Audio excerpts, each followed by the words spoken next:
This is a test of the City of Palatka audio system.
That was.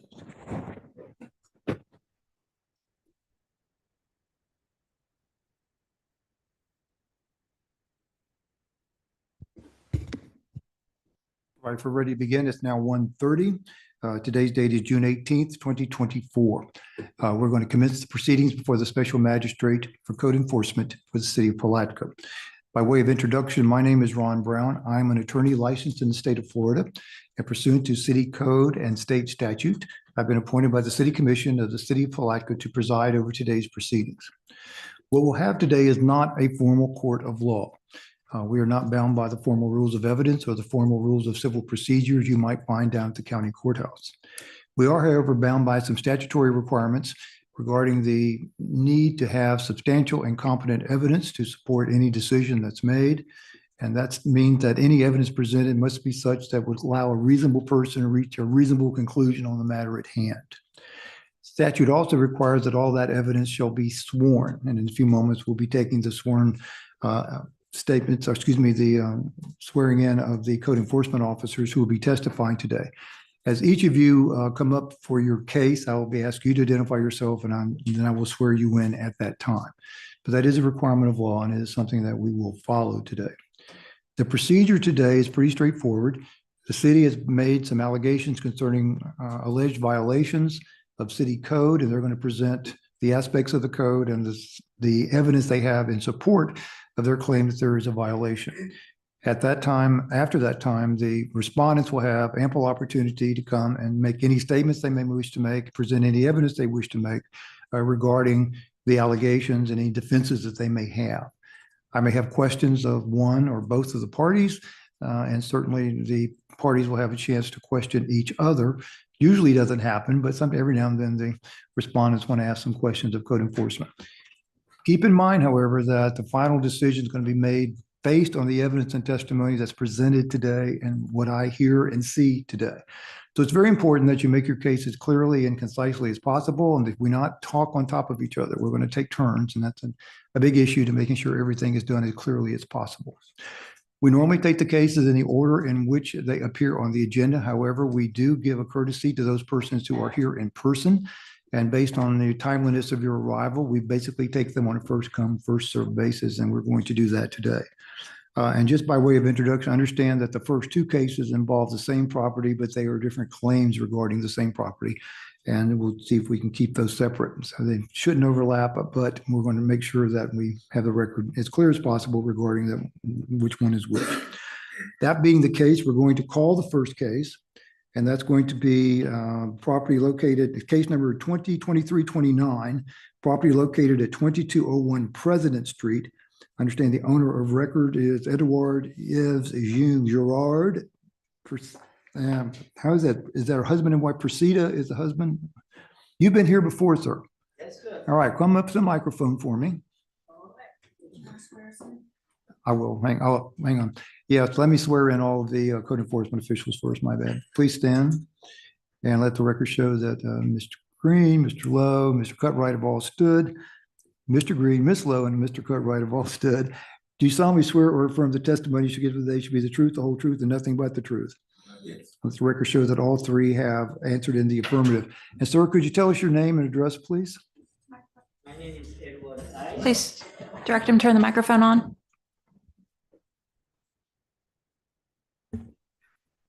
Yes, my name is Edward Ives and located 2201 President Street. But my wife cannot make it today, but I'll speak up for her. We are the same. Do you solemnly swear or affirm that the testimony you shall give today should be the truth, the whole truth, and nothing but the truth? Yes, Your Honor. All right, very good. Well, what's going to happen? Ms. Lowe, is this your case? Yes. All right. You've been here before and you understand, I think, the basics of the procedure. And this is the second hearing on this case. So Ms. Lowe is going to make her presentation. Are you seeking to lien today, Ms. Lowe? Is that correct? Yes, sir, that's correct. And sir, do you understand what the city is seeking today? No, I don't understand it because the first time I was here, I had got everything done in less than the time you guys told me. And I was calling the city, nobody answered the phone. And I don't know what's going on. All right, so you're here today. You received, did you get your notice by certified mail? Did you get a letter by certified mail about today's hearing? Yes, All right, you got that. Did you post the property? Ms. Yes, Love? sir, I did. Did you get a notice? Was there some papers left on your property giving you notice of today's proceeding? yes, I had got that. All right, so you have both of those. Yes, All right, and you're here. yeah. Good. All right, so Ms. Lowe is going to discuss with us what the city is seeking. I can tell from just my initial review of the record, just for clarification for your purposes, that they're seeking to have a lien imposed on the property. Do you know what a lien is? Yes, I do. Okay, very good. All right, so she's going to talk about that and you'll have a chance to respond. Okay? Yeah. All right, Ms. Lowe. Yes, sir. This is going to be case number 2023-029, 2201 President Street. This is going to be the second hearing.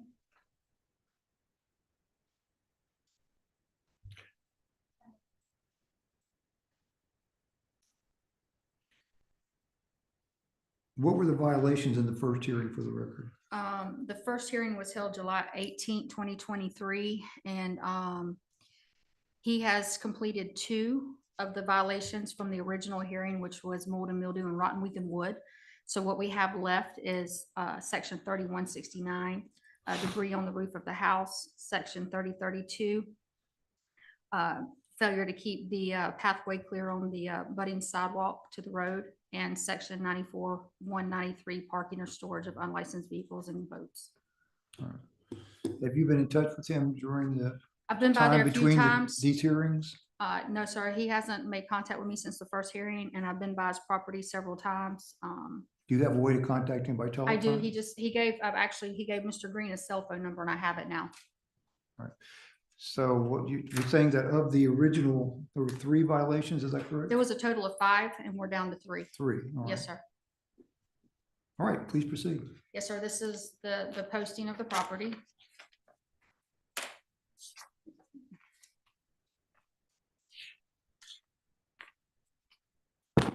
And before you begin, you're going to show us some photographs today?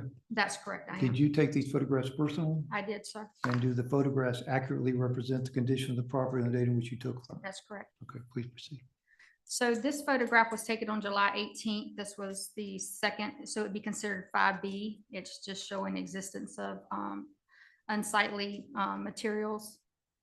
All right, and just for the record, it looks like this is referencing a violation of section 30-32A subsection 3 of the city code. Is that correct? That's correct, sir.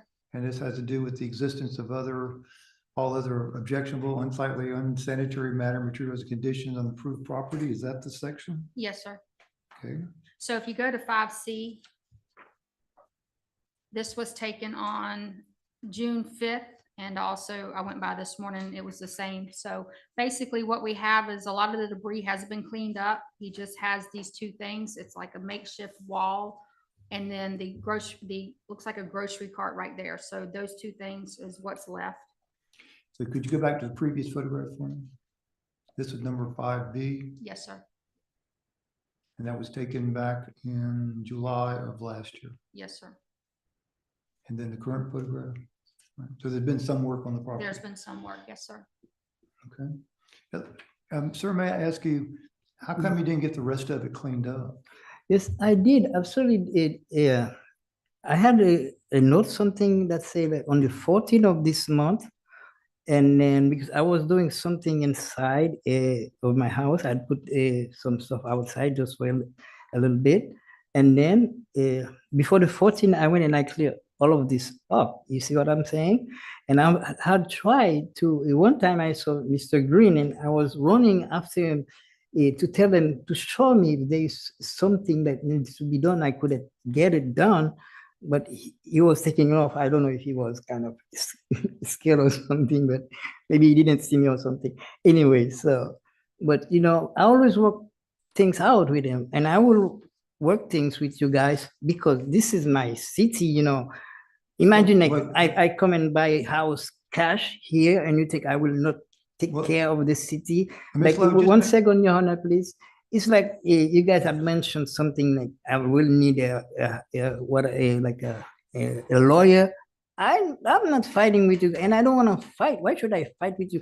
If there is something to be done, you guys just telling me, I'll get it done. Well, let me give you some insight. just so you understand, Mm. you understand that by not complying with the order, that fines accruing at the rate of, they were accruing at the rate of $150 a day. Did you understand that? We made that clear when we were here before, that if you don't meet the compliance date, a fine start to accrue.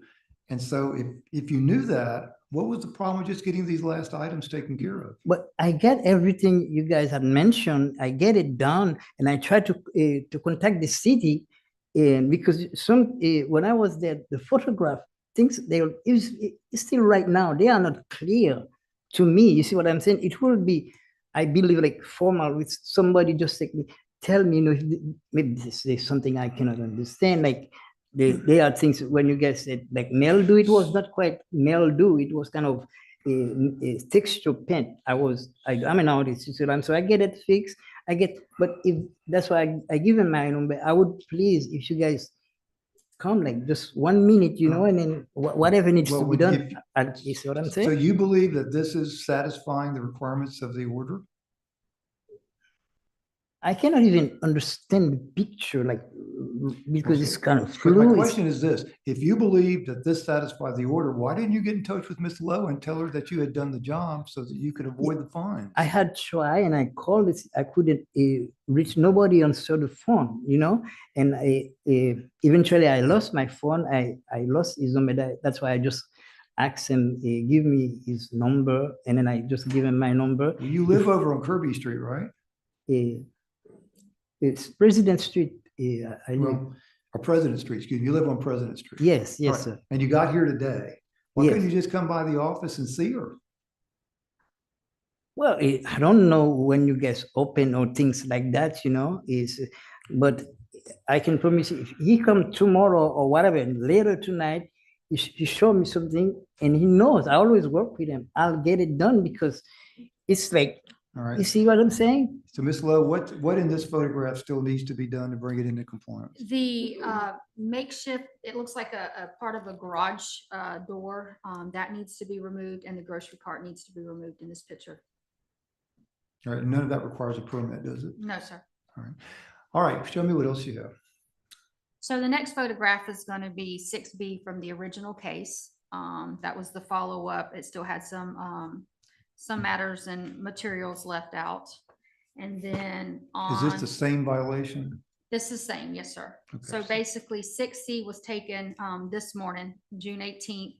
The only thing really on this one is where the arrows are pointing, it's actually leaning towards the sidewalk. So if he just puts that on his property, it'll be off the sidewalk.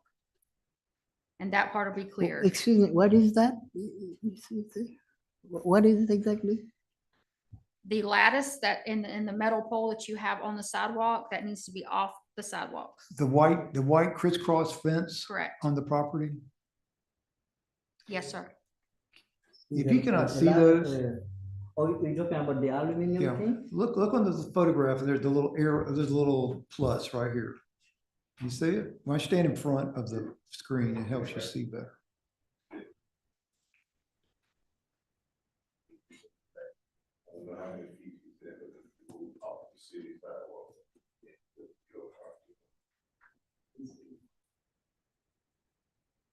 This thing?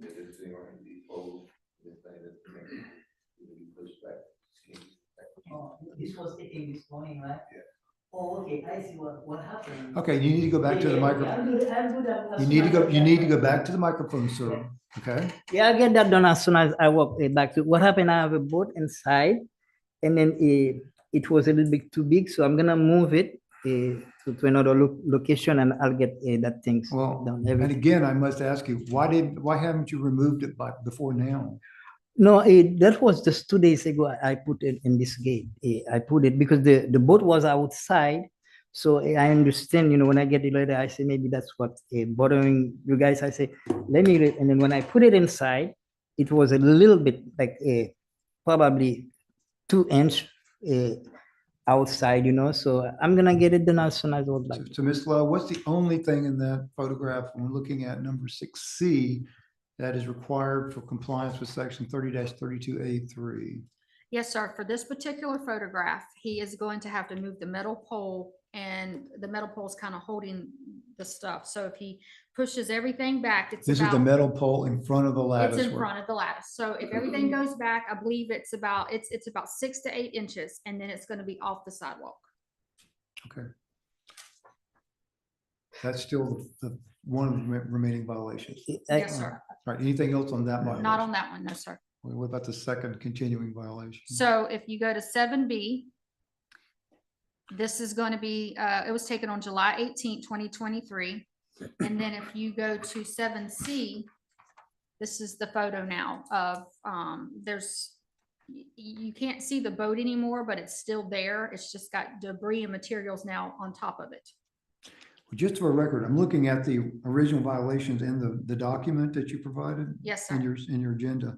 And it talks about 30-32A 12. And this is 3. The existence of all other objectionable, unsightly, and unsanitary matter, materials, and conditions on improved property. Right. So just make sure Yes, sir. which one is still. Well, the other one was abutting the streets and sidewalk, so it's underneath the same 30-32. For one's A and one's A12. All right. Well, this photograph deals with A3. A3, So yes, this sir. was the first violation again? This was the first one. If you go back to 7B, this is what it looked like on our hearing from the first magistrate hearing on July 18th. So this is still 30-32A. Yes, sir. 3, So not now 12. it's kind of had stuff added to it. Has it been added to it since the Yes, date sir. of the So hearing? if you go to 7C, now it has the fencing, but it has all the debris. You see where that arrow is? And then the boat's still there. It's just kind of covered with materials. I'm not exactly sure what the material is. Sir, can you tell us what it is in this photograph 7C? You see where the little arrow is? Looks like there's some white material covering something. Actually, Your Honor, I'm an artist. It looks like a boat. I'm using what I'm doing. It's a sculpture that I'm building. And those are material that I'm fixing the sculpture for art exhibit, okay? Actually, guys, I'm inviting you in a couple of days. I'm doing my first art exhibit Right. here. Well, Is that if you wasn't guys there agree. at the previous hearing. Correct. Now, is that the subject of another violation? No, the boat is still there. You can see the boat. The Okay. boat needs to remove from the front yard. It's, All right. So he still needs to remove the boat. The boat No. is what the issue was. All right, what next? yes, sir. And then you have, this is taken on July 18th. It's 8B. It's the front of his house. He'd actually had almost all of it cleaned up. And So this is so right here. you can see- 30-32A Yes, sir. He had, 3, A3, not 12. no, sir. And then if you go to 8C, you can see where the objects are. This is what's left. The only thing that's left now is this little buggy, and I'm not exactly sure what that is. But that just needs to be removed. I've been removed All right. away. We'll wait. Sorry. Give me a moment.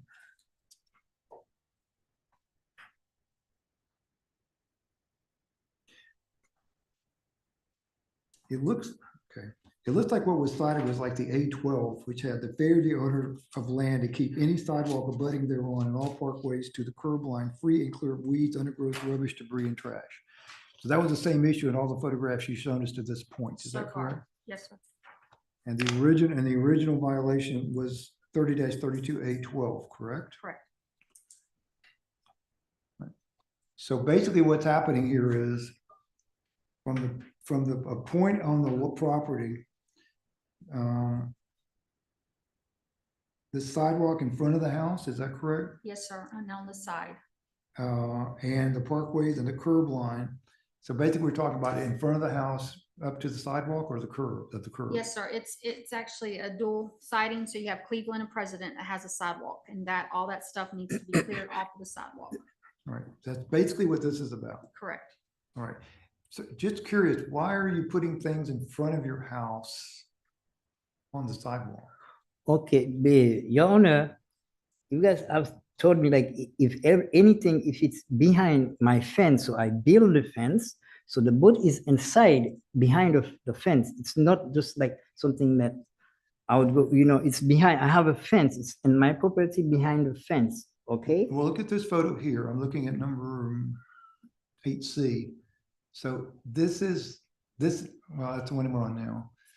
And Ms. Lowe, where's the affected area here? Where's the curb? This is off of Cleveland, So this house faces two streets? faces two streets. So you've Yes, got sir. two curbs and two Yes, sir. rights of way. Okay. So this is between the house and the curb on the Cleveland On Street Cleveland. sidewalk. Yes, sir. Go back one. We're going back now to President Street. Is this President Street? No, that's going to be Cleveland. So, It's basically the same picture, just different stuff. He's done different stuff. so is the stuff in the first picture gone or? is He this- almost had this cleared up on the first hearing. This is what was left, just that little bit of debris. Right, so it looks like what the city's looking for is to have this sidewalk cleared off. Yes, You it's can't clear. put it, It's you know clear why, now. you know why it's important to have sidewalks clear? Because people can't walk on it. Yes, I understand that. Your Okay. Honor. And there's a reason why it's done, but it poses a safety issue. So Yeah. that sidewalk, these sidewalks around your house need to be cleared. Okay, it's done already. It's clear now. Well, when was this picture taken? That was taken this morning, sir. That's, That's the other street. Okay, Correct. I was thinking where I have my fence with my artwork. Yeah, I thought, no, okay, yeah, this. When I go back, I'll move this right away. When I go right now. well, you needed to have done it before now. And you see what the city wants to do. All right, we're still on that one violation. Anything else on that one? No, sir, that's What's the second one that remains outstanding? 94-193, the parking. And this is storage. parking or storage of unlicensed vehicles and commercial vehicles in residential zones due to boats, trailers, trucks, cars in the yard, front yard, side yard that do not have proper registration. Correct. All right, So this was taken, this is going to be 9B. It was taken July 18th, and we had discussed that the boats needed to show registration, and they also needed to be stored in the backyard or an enclosed building. And this boat is still, if you go to 9C, the boat is actually still there, but there's new debris on there, but the actual complaint was for the boat. so what, the compliance will be what? Removing the boat? Removing the boat to where it can be visibly seen from Cleveland or President. All right, is there more than one now?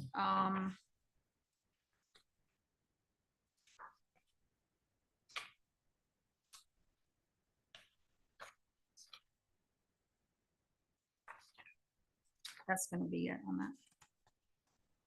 All right, sir, what about the boats in the yard?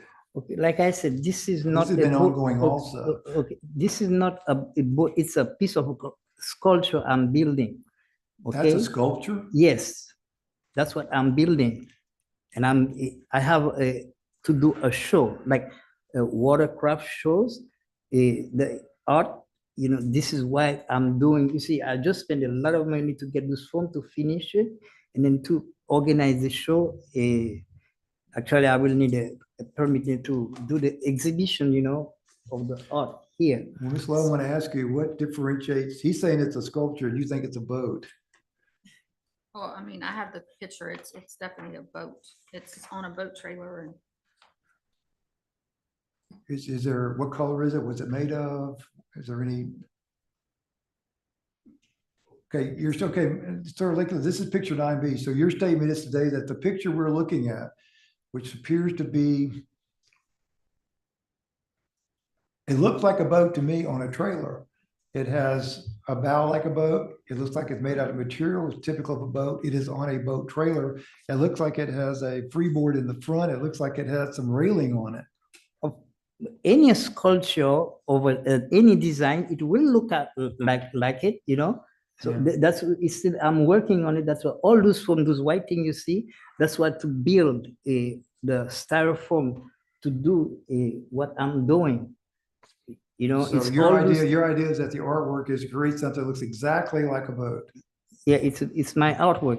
Well, you understand that it looks like a boat to me, just looking at the. Well, but photograph. it's not a boat. It's a Well, actually it sculpture. is. Well, it's not Yeah, because right. I'm an artist. I'm the creator. I'm creating something, an I'm artist. hard pressed to find out that that's artwork instead of a boat. I mean, you could argue, you can design a boat and say, oh, this is very artistic. It's nice shapes and colors and so forth, but it's a boat on a trailer, the way this photo looks. Your Honor, as an artist, you may take anything. I can take this and I convert it and I make a piece of art out of it. All right. All right. Is there anything else regarding this violation? Ms. Webb? No, sir. All right. So this was the same boat that was here in the previous. Yes, sir. All right. The third one remaining is, what's that, 30-169 building fronts? Yes, sir. We have that one, which is going to be 14B. Okay. Is this on the front elevation of the house? Yeah, 14B is going to be on Cleveland Avenue. Okay, this is the side elevation. Yes, sir. And this is, what is this? This is, this photo was taken July 18th. There's some debris and some, it was tarps and stuff that was supposed to be removed off the top of the house. And then if you go to 14C, it's still there. All right, so I'm this not is- sure what it is. It's poles and tarps, and I'm not exactly sure what it all is, but it's all still on top of the house. All right.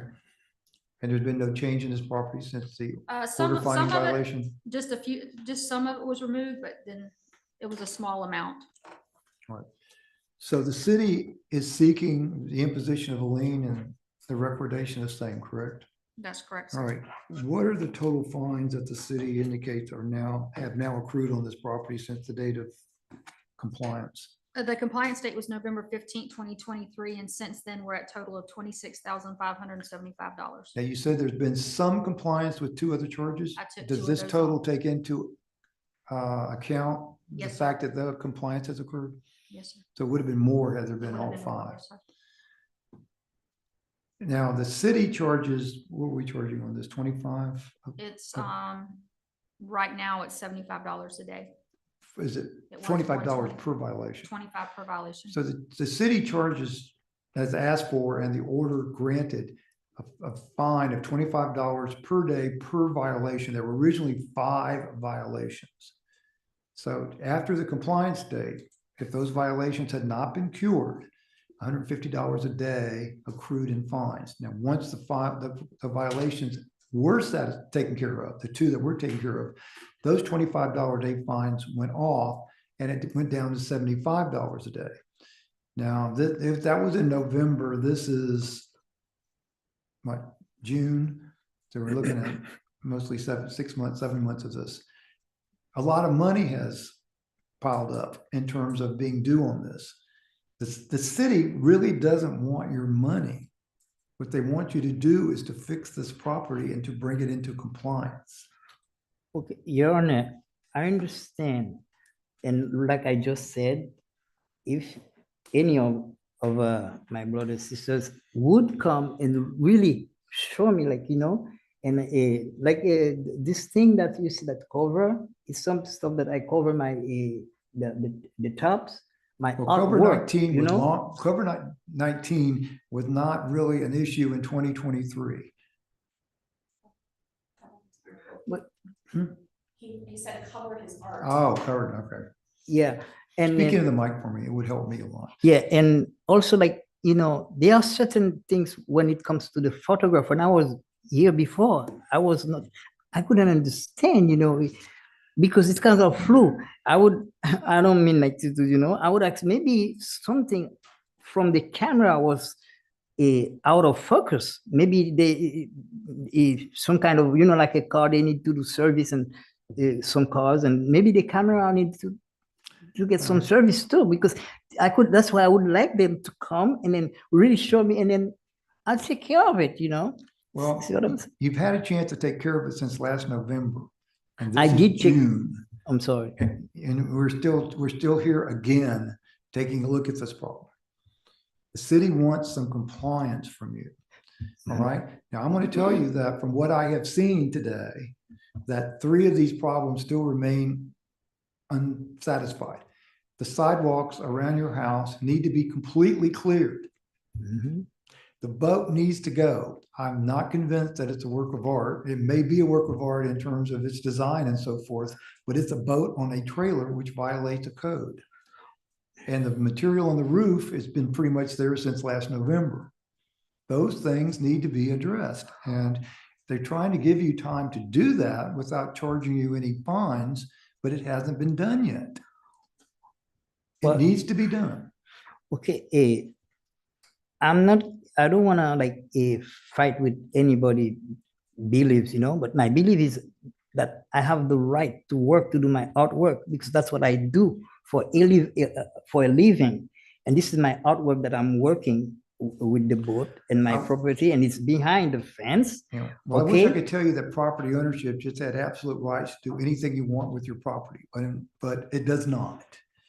And the city has a right to impose certain reasonable regulations on the use of the property, which affect its use and its appearance and its value. And these regulations are there, and if you wish to challenge them, that's another place you can do that, but not here. The problem I have is, from your viewpoint, is that I'm looking at 7 months after the order was issued finding a violation, some of the violations continue. Now, I will give you credit. You've done some work on some of them, but some of the rest of them are going to have to be addressed.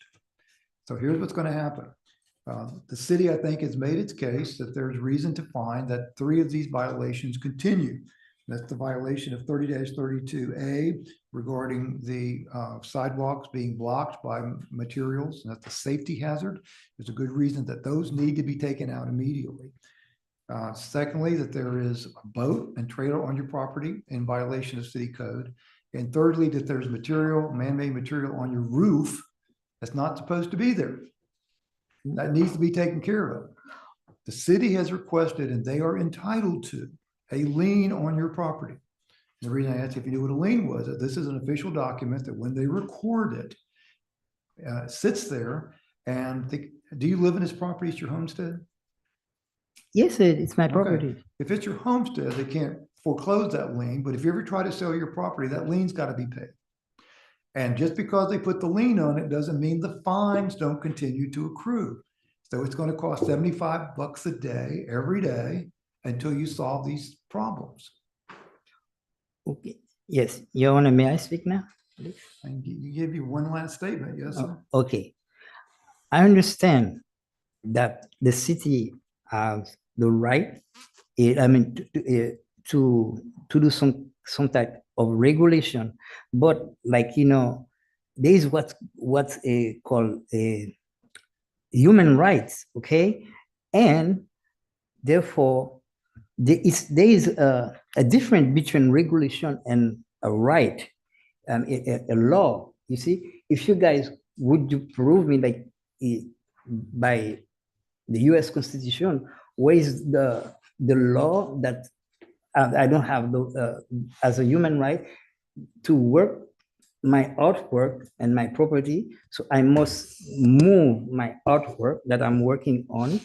You see, the other part, like from the sidewalk, I would work with it, but to move my sculpture, I don't believe, it's and I don't want to fight with nobody. I'm not there, for that. All I want to do is working, because that's my human rights to work for a living. All of you guys, you are working, so I have the right to work too. Otherwise, it's like, it sounds like it's kind of some kind of arbitrary, like, oh, somebody's kind of like a tyrant me, it's because like everybody has the right to send their kids to school. I have the right to send my kids to school too. All you right, see? I'm going to stop you there and let me tell you why. Yes, sir. Yes, sir. I've spent 37 years doing this, and I have a surprisingly large amount of experience with First Amendment issues and the free expression and so forth. And I've quite a bit of experience coming with planning and zoning. And I got to tell you, I understand your arguments, I understand where you're coming from, but I also think that as a matter of law, and you need to get your own attorney on this, because I'm not your attorney. And it's not something I decide here. The only thing I decide here is whether there's a violation. But there's some legal issues on both sides of this. But right now, until another court tells me differently or tells the city attorney differently here, the city has a right to enforce these ordinances. And so they're going to do that. And you have to make some decisions as to how you want to respond to that. So I'm going to enter an order finding that it's appropriate to enter a lien on the property.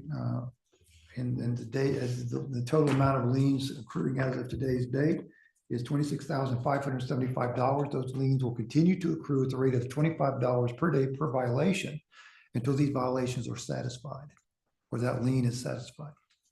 Okay. And this is a legal issue.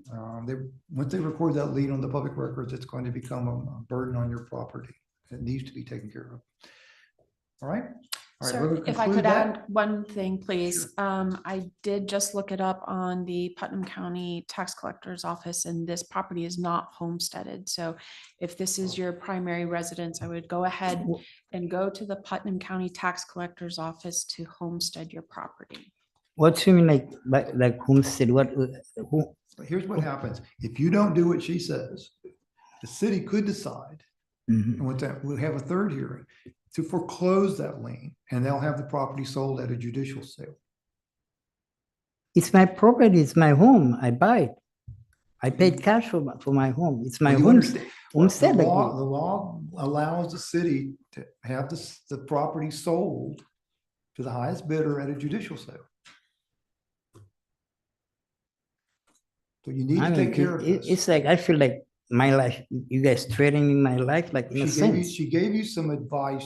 You should Well, I probably mean, listen to. that's what you guys telling me as a violation. It's my right All right. to Well, that's not- survive, that's to not live. something If we you can- oppose somebody of living, it's like you murdering And them. with all due respect, that's not something, we talked about this, I think enough at this point. You've had a chance to be heard. I think it's time to move on. So we're going to conclude that case. Don't go away because you're the subject of the next case. This is going to be case number 2023-217. Again, the property is 2201 President Street. Owner of record is your first name Ives? Yes, Ives and last name Edward. yes, Correct. And you are he, correct? yes, All right. And you've been previously sworn in as a witness, correct? yes. All right. And this case is Miss Lowe's. It looks to me like what the city is alleging is a violation of section 94-187 subsection B. Is that correct, Miss Lowe? That's correct, sir. Regarding fences. And that section provides that any fence erected or maintained along or adjacent to a lot line to a height not exceeding 6 feet in height. No solid fence or wall should be constructed forward of the established building line in the front yards. And what I understand is that there's a solid fence past the front of the building, and the wall has been structured to make the fence in the front yard out of materials of metal or plastic. All right, you're going to straighten out with the proper materials for me? That's correct. All sir. right, sir, you've been sworn in. You are here. Did you get notice of this hearing by mail? This hearing? Did you get a letter concerning this hearing?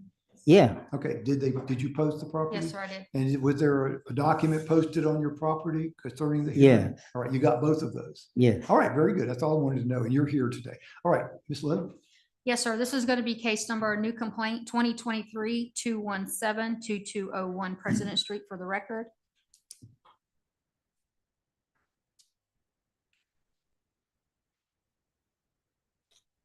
Are you going to show us some demonstrative evidence? Yes, sir. Did you take the photographs you're about to show us? Yes, sir, I And did. do the photographs accurately represent the condition of the property on date in which you took them? Yes, sir, they do. All right, please proceed. Yes, sir. This is going to be 94-187. No solid fence or wall shall be constructed forward of the established building. And basically, this is going to be 1A when I went out on November 27, 2023. And you can see where his fence, the green fence with the red fence is correct. It is in the back of the building. And then he has built a new fence since the last hearing. And it's a purple solid fence. All right, well, let me clarify one thing if I may. Yes, sir. Concerning this ordinance, the ordinance states that there should be, let me look at the exact language. Yes, sir.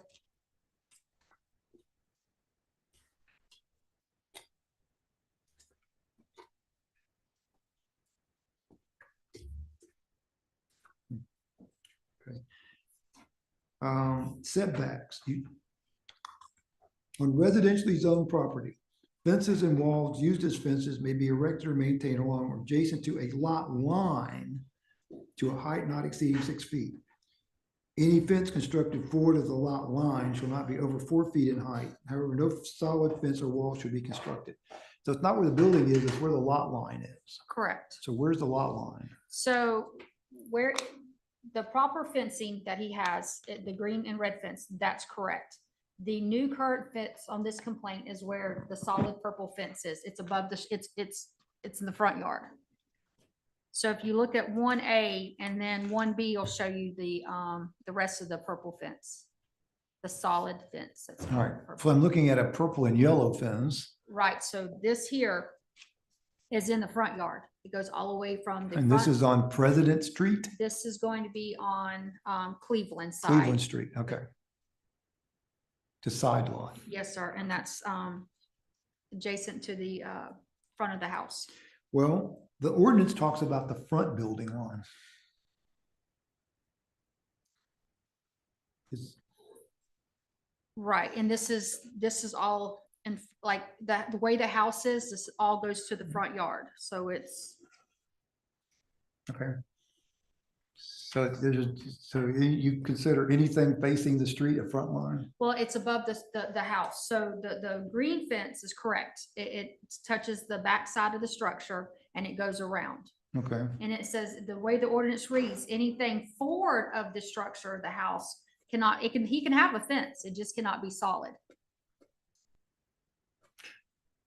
all right, so we've got fences on both. It is on So the- I have to weigh in Are you here. having fun yet? Yeah, well, because our planning director recently had to analyze this exact issue for the Historic Preservation Board. And it is the front building line is established where the house sits extending to the side. So fences cannot be forward of that front building facade, but anything behind that would be permissible. Right. So I don't know if that helps Yeah. shed anything. I just make sure we're on the same page, because you got fences on two streets, right? Correct. All right. He's got a different fence. This is just on the Cleveland side. So it's the building line, are we on the same page, whether it's talking about building line or of like where it's permissible to build or where the building actually is?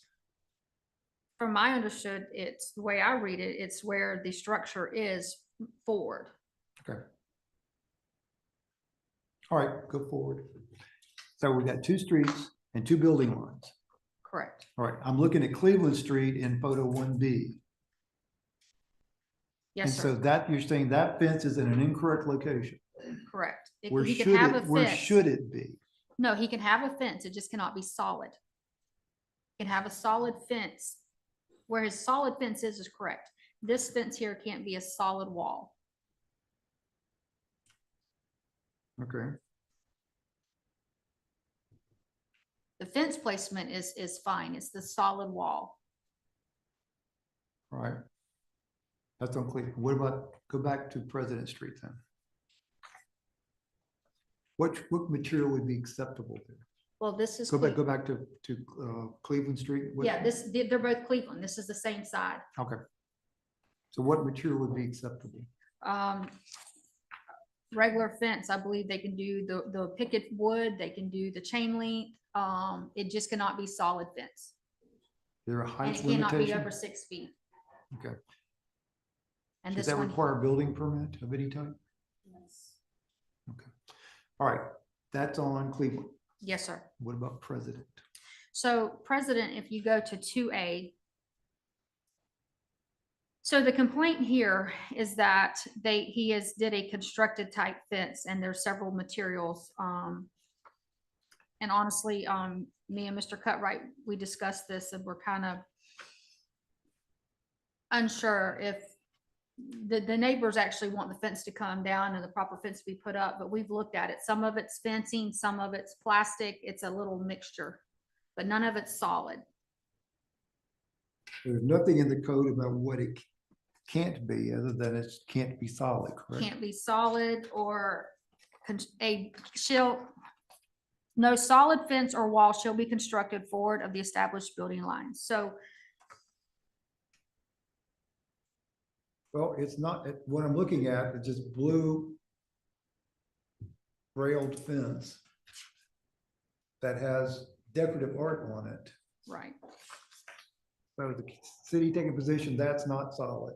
So the only issue really, it's not solid. It's just some areas it's over 4 foot. So it basically, if he would just change the front of the fence, make sure it's all at least 4 foot. So does that also apply to the Cleveland Street? No, that is a solid wall.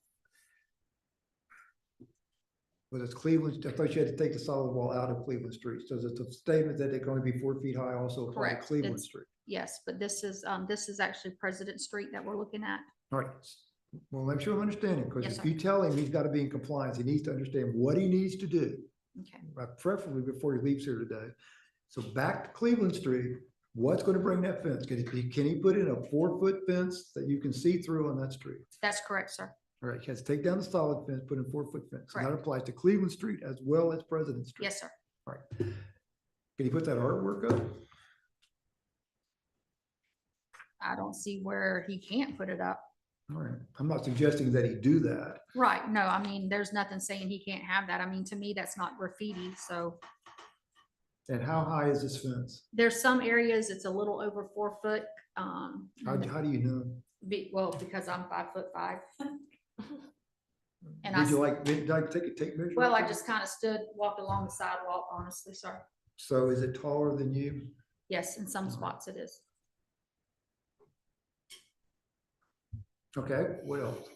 And that's gonna be it on this case, sir. So this violation deals with the fact that there is a fence taller than you, over 5'5", in an area where the code only allows fences 4 feet high, That's correct, sir. and that the fences on both President, well, this fence would be fine if it were 4 feet high. Correct. On the Cleveland Street side, it needs to be a fence of, it could be like this fence as long as it was only 4 feet high, but it has to at least be able to be see-through. It could be chain link, it could be something else. Yes, sir.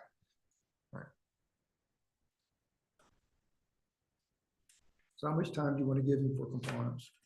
Yes, sir. We're asking for 60 days, and that would be August 17th, 2024 to be Okay. coming How in much- compliance. Violation per violation? How much fine per violation? It's are you one looking at? violation, $25. Right. Mr. Edward, Yes, Your Honor. it just never ceases for you. Okay, do you understand what the city is claiming? Well, what I understand is it's kind of somebody's jeopardize a case on me, which it doesn't really worry me. You know what I'm saying? What happened? Okay, the ordinance said, okay, you can have from 4 feet to 6 feet. You cannot go past 6 feet. And my fence, it's not over 6 feet. Well, how high Okay. is it in your estimate? How do you know how high it is? I have the measure, and I mean, you guys can bring a tape measure. Okay. Well, she I went says to school. I she's know how five- to she's measure. 5'5", and the fence is taller than she is. It's 6 feet. That's what the fence Okay, well, is. 6 feet not, according to the city, 6 feet is not a legal height. It can only be 4 feet. The ordinance says it's from 4 to 6 feet. You cannot go above that. That's what the ordinance It says. says it's not. And I read it. It I have says the on paper. residential zone property, fence may be erected, maintained along or adjacent lot line to a height not exceeding 6 feet, but any fence constructed forward of the front building line shall not exceed 4 feet.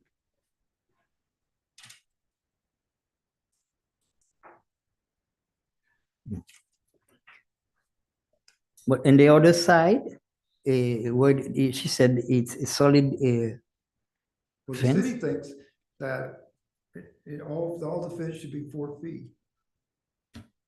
The front, I'm convinced of this, the front, she's 5'5", the fence, and you said the fence is 6 feet, so the fence is 6 feet. yes, and both Right. sides. And so it can't be but 4 feet high. The problem with the Cleveland Street side, you can't see through it. But why it say 4 to 6 feet? That's what I read. And when I was No, here that's not before, the way that's it what you works. guys It's said. not or. It's 4 feet on the front lot line. That fence has to be 4 feet according to the city code. That's not a board. You don't get 6 feet there. A lot of things that you guys telling me, saying, and I see it, it's like a selective harassment. I'm not trying to be mean but I've seen things that you bring up here and I got picture. I think I go all over the place. It's like somebody's nagging on me, like picking on me. It's a selective harassment, you know? Well, on the side one, it's a solid fence. It's going to need to be made a see-through fence. Okay, I can arrange that. So, okay, with the solid, but in the front, like, I don't see where you guys can, you prove it to me like it must be 4 feet. I don't see it. Excuse me.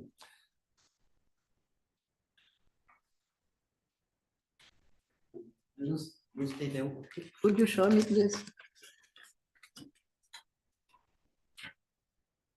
Where is the section about the solid fence, Ms. Love? It is going to be section 94-187B. Was he noticed of that? Yes, sir, it was. Do you know if I have a This is copy the of other that case. language? Excuse me, I'm gonna go online with the city ordinance. Yes, so let me give you a look what we're trying to accomplish. So what Mr. Brown and this is your house, Yeah, okay? This is your fence. Being that your house is on two front street, it has to be visibility for traffic coming both ways. So you can't have solid fences or 6 feet tall fences. Since it's in the front, it has to be 4 feet and it has to be a chain link type fence. So we can have visibility on both sides when they come up. what about like if I cut this and then make this like separate fence and a separate one? But still, you have that solid fence on Cleveland has to come down.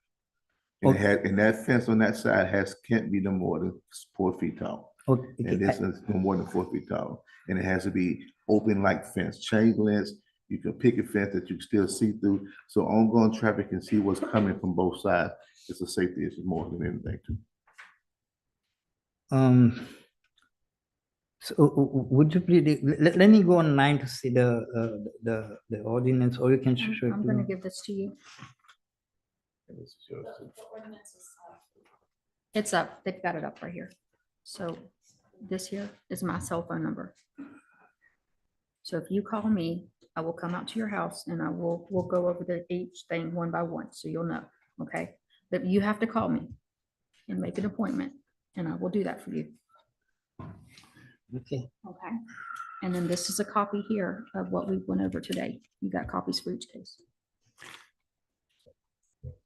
Right. Ms. Lowe, just make sure I understand exactly what the city's coming from, and you got to deal with your language, it's not mine. Yes, sir. I'm looking at what's up here. It says residentially zoned property, which I understand that it is. Fences, walls used as fences may be erected or maintained along adjacent to a lot line to its height not exceeding 6 feet, which the Cleveland Street is. Any fence constructed forward of the established front building line shall not be over 4 feet in height. However, no solid fence or wall should be constructed forward of the established building line in front yards. So how does Cleveland Street satisfy that? Cleveland, So Cleveland Street, the way his house is, you're looking at the side of his house. So the solid fence now has been put up. It starts about, I'm gonna estimate 6 feet from where the beginning of his house starts. And it's a solid straight line all the way to the road of President Street. And you cannot see, once you're coming down Cleveland, you cannot see what's coming from President Street through that solid fence. Well, I understand that. My question went to the argument about the front yard and the front building line. And is that relevant to Cleveland Street? No, it's not relevant in Cleveland. And It's just why is he here on Cleveland Street? because it's a dual frontage. I'm sorry? His house sits on the corner, so you have Cleveland and you have President. So the city code says that any yard that fronts a street to front yard? It goes right along the front of the side part of the yard. All right, Mr. Edward, anything else you want to bring up? All I see, I feel like my life is threatened by our I'm getting like really You've tired by you've the had kind of a situation. rough patch here with code enforcement. I know that. But, and understand something, I wish I could tell you, just because you think it should be a certain way, doesn't mean that's the way it should be with regard to the situation. No, I'm not better than anybody. I'm down to work with everybody, but sometimes people, they just fool people. They just take advantage, because they abuse the law, because, and no one is above the law. And I understand that. You see what I'm saying? And All right. I think we're going to conclude the testimony and evidence at this point. We have one alleged violation on the front, on the President Street side, which appears that that fence is too high. It's 6 feet high. That fence needs to be 4 feet. It can be of the same material, but it needs to be 4 feet high. And, the decorations, the city doesn't seem to think that's an issue at this point in time. I can't say, they haven't cited anything to me that said it is or isn't, but you need a 4-foot fence there. City's taking the position that you also need a 4-foot see-through fence on Cleveland Street because it fronts a street. when I was here on Let the me tell you first, what- okay, sorry, we're done, we're done. sorry. I just want to tell you what they're saying. Can you get this done in 60 days? No, Why no, not? no, I can't, because it's a lot of work. I'm sorry? It's a lot of work. Like when I was here before, I tell You you, are- I tell when you, I tell you what would bring it into compliance. You can take it down. You can take the fences down with being compliance. You don't have to have a fence.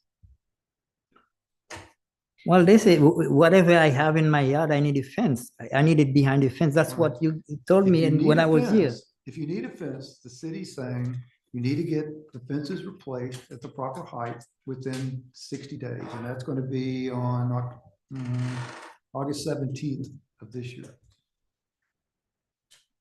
If you don't, it's going to be a $25 a day fine. There's just one fine, one violation, One violation. yes. $25 a day. So what about when I'm calling the city, like nobody's answer and Which is, I mean, what's not clear? when like like you guys tell me to do this, to do that, and then when I'm done and I mean to have like an inspections, maybe I needed to arrange something and I Jay, what cannot you need reach to- no one, nobody. Does that cell phone in your hand work? Yeah. Does Yes, it work? yes. All right, when you need to give your number to Miss Lowe and Miss Lowe needs to give her number to you, right? And if you call her and she doesn't answer it, you're gonna be able to come to the next hearing and show me your cell phone. Where you Okay. called her and she didn't answer it, Okay. okay? That's one of the great things about those is that it's evidence that you made an effort to try to talk to her because you said you tried to call her and she didn't. No, that That's was fine. not the city, understand, the but city, the make- number. Make sure you, and I'd like you to do, and we're gonna conclude this in about 30 seconds. I'd like you to, talk with her, make sure you trade cell phones and other ways to communicate so that when you brought this into compliance, you can get in touch with her, okay? Okay. All right. My numbers are put in this. It's 386. One, three, two, nine.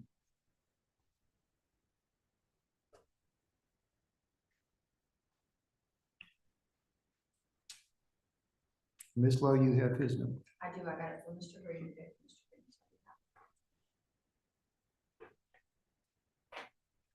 And Mr. Edward, I just have to Yes. tell you, you're a very interesting person, and I think you're an asset to the community, but you're not a person who's gonna go unnoticed. So keep in mind, a lot of people are watching what's gonna happen next, and they're all neighbors. Well, it's like sometimes people have neighbors can have problem with me, but I don't have no problem with See, I'm a them. neighbor. Maybe they don't like my big nose or something, but I just it's think all you're right. you're a colorful member of the community. I think we should have, more opportunities for variety, but nonetheless, stay in touch with people and find out what you can and can't do. It really makes life easier. All right, do you have that number? Yes, I'm trying to call it to make sure it's right. Yeah, I've got you now.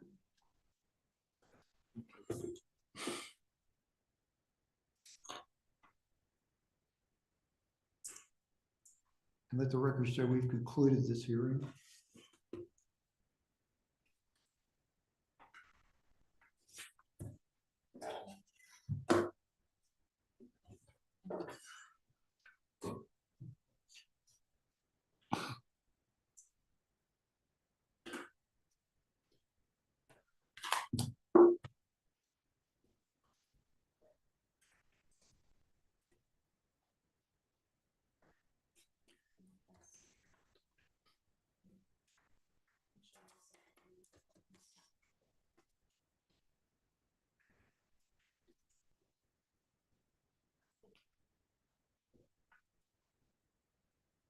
All right, we need to move on, sir.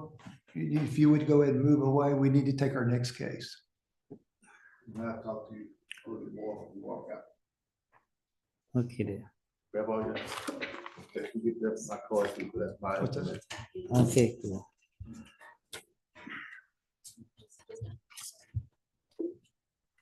Okay, you guys be blessed. Thank you. All right, we're now going to begin with return with case number 2024. We're back on, I'm sorry, Sonny. Case number 2424001. Oh my goodness, the beginning of a new year. It's like the owner of record is Wewood Palatka LLC, property located at 913 Reed Street. Do we have a representative from Wewood Palatka LLC? Yes, Mr. Magistrate, my name is Byron Flagg. I'm an attorney with the law firm Gray Robinson. I'm the property owner's attorney, and the owner has joined by Zoom. His name is Joseph Stadler. Will he be testifying? Yes, just briefly. All right. When we get, okay, circuit, let the record show we have the owner on record. Mr. Statler, is that your name, Joseph Statler?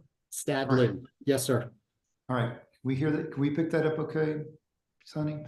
All right, could you, and your attorney has identified you, so I'm going to take that as being something resembling identification on a Zoom meeting.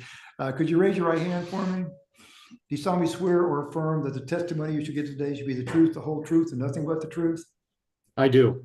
All right, and let the record show we don't swear in attorneys. They're making arguments, they're not giving testimony. If he tries it, we'll look at that from that standpoint.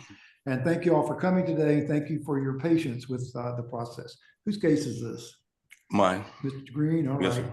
This looks like a property 913 Reed Street. There are 4 alleged violations. One of section 30-169 mold and mildew, deteriorating paint, 30-169 decorative elements, 30-171 broken windows, and 30-32A11 fencing and disrepair. Yes, sir. All right, Mr. Green, tell me what you have. Okay, with first observed 010324. I sent the notes in. My bad. Just to make sure I got the record, did we get a signed green card back? Yes, sir. All right, so we have a good address. Yes, sir. These individuals, very good, and they are here. Yes, Very sir. good. All right, please proceed. Notice of hearing was sent out 5/16/24. The green card did come back. Complex posting was posted at 5/16/24. And site posting was 5/16/24 also. So we start off with our 1A. This picture was taken 03/12/24, and the violations are mold and mildew and the broken windows. All right, and just for the record, we're looking at ordinance 30-169, Yes, sir. and this talks about deteriorating paint, mold, and mildew, where surfaces were once painted or stained, but not more than 10% of the surface may be free of paint or stain. Yes, sir. And then mildew should be cleaned from buildings having street visibility. Is that what we're talking about? Yes, sir. All right. And then also on 3171, the broken windows. What street? This from is what 8th Street. Is this visible? 8th Street. Which one? 8th. 8th Street? Yes, sir. Okay. So this is the 8th Street elevation in photo 1A. Yes, sir. Did I ask you about the photos? I did ask you about the photos. Okay. Thank you. All right, go ahead. And this is picture 1B, just taken 6/13/2024. Okay, back to 1A. Tell me what's wrong with The building. mold and mildew on I guess the back of the building, and then you have the broken windows at the top. All right, so the broken windows is 30-171. Yes, sir. So the top of what? The top of the building, the ones at the top, the second floor rather. Okay. I'm looking at 1, 2, 3 large windows on the left side of the brick edifice, and I'm looking on the right side. It looks like I've got 12. 2.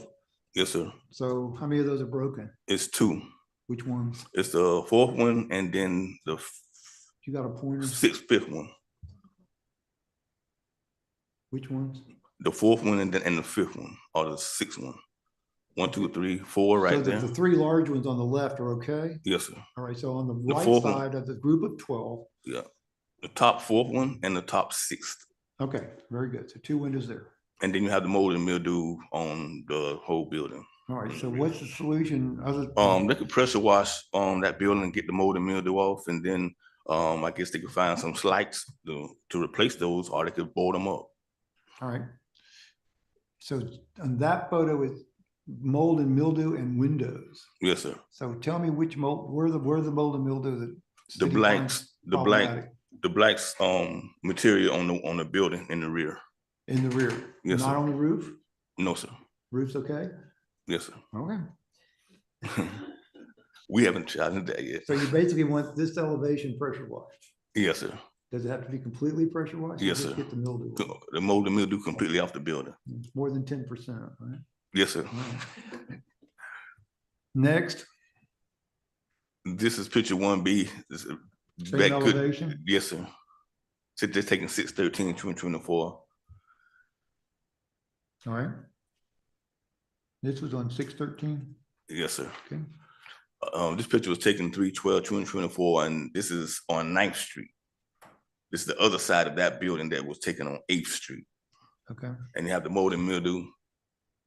What building does this used to be? What we use? My table First Baptist Church. Okay. very good. But basically you're pressure washing that building off. Yes, sir. That's vital. Okay, what next? And this picture was taken, this is 1B, this picture taken 6/13, 2024. Same elevation, 9th Street. Okay. And again, pressure washing. Yes. All right. And this next is the next violation, decorative elements. The decorative elements in disrepair, and this is from Reed Street. So that's signage? Yes, sir, was. Okay. Well, it's a sign. What's in disrepair about it? There's not. It's not a sign, the sign is gone, it's just there. Well, It's a in sign- It's disrepair. the sign frame. Yes, sir, it was a sign frame, it was, and it left. Well, okay. So they need to put a sign in there? They could take it down, They or they could could put a sign there. If they take down a sign in this Uh-huh. town, there are towns where you can take down a sign and it's really hard to put it back up. Yes, sir. No, trust me. Billboards, Yes, sir. signs on right, Yes, they have to get a- properties that they have face to- rights of way. So if he takes down that sign, are you going to give him any grief about putting it back up? I'm not, maybe the zoning and planning will. You think I'm kidding? I know People you're have not fought kidding. over these I know signs. you're not kidding. All right. Okay, this is You're take- on the record saying we wouldn't have any trouble putting that back up. I said I wouldn't, I said Okay, zoning. and- well- I do need the record to reflect that code enforcement can't speak on behalf of Yeah, planning and zoning. zoning and planning. Well, no, the reason I bring that up Yes, is sir. if you tell him it's compliance to take it down, that's true, but he'll have to figure his own way out to sort out whether he can put it back up. Yes, sir. He'll have to have someone else in the city regarding that solution. Yes, sir. So again, that's the sign holder without the sign, and that's a violation. Yes, sir. What part of the code are we looking at? I was looking at decorative elements, I'm sorry? the decorative elements. It said all this is 30-169, all deteriorated structural and decorative elements visible from a public right of way shall be repaired or placed. Needs to be structurally sound. City doesn't think that's structurally unsound, do they? I'm sure you haven't climbed up there to take a look. No, sir. All right, so we need to either put a sign in there or take it down. Take it down. Can he put a sign in there? Yes, he can. Okay. But he can do either one. Either one. That's our point is I want him to know when he leaves here what Yes. compliance is about. All right, Repair, replace. all right. Well, all he has to do is put a sign in. I mean, is there anything? I'm not gonna get into anymore. He needs to prepare it. Or replace. Okay. All right, what next? This is 3B. This taking 6/13, same picture. I mean, same elevation from Reed Street. All right, again, we're looking at 30-169 decorative elements regarding the signage. Yes, sir.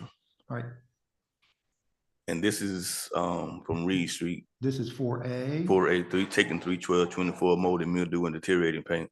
So specifically, where on that photo are you looking for The compliance? side, the steps and the columns and the doors.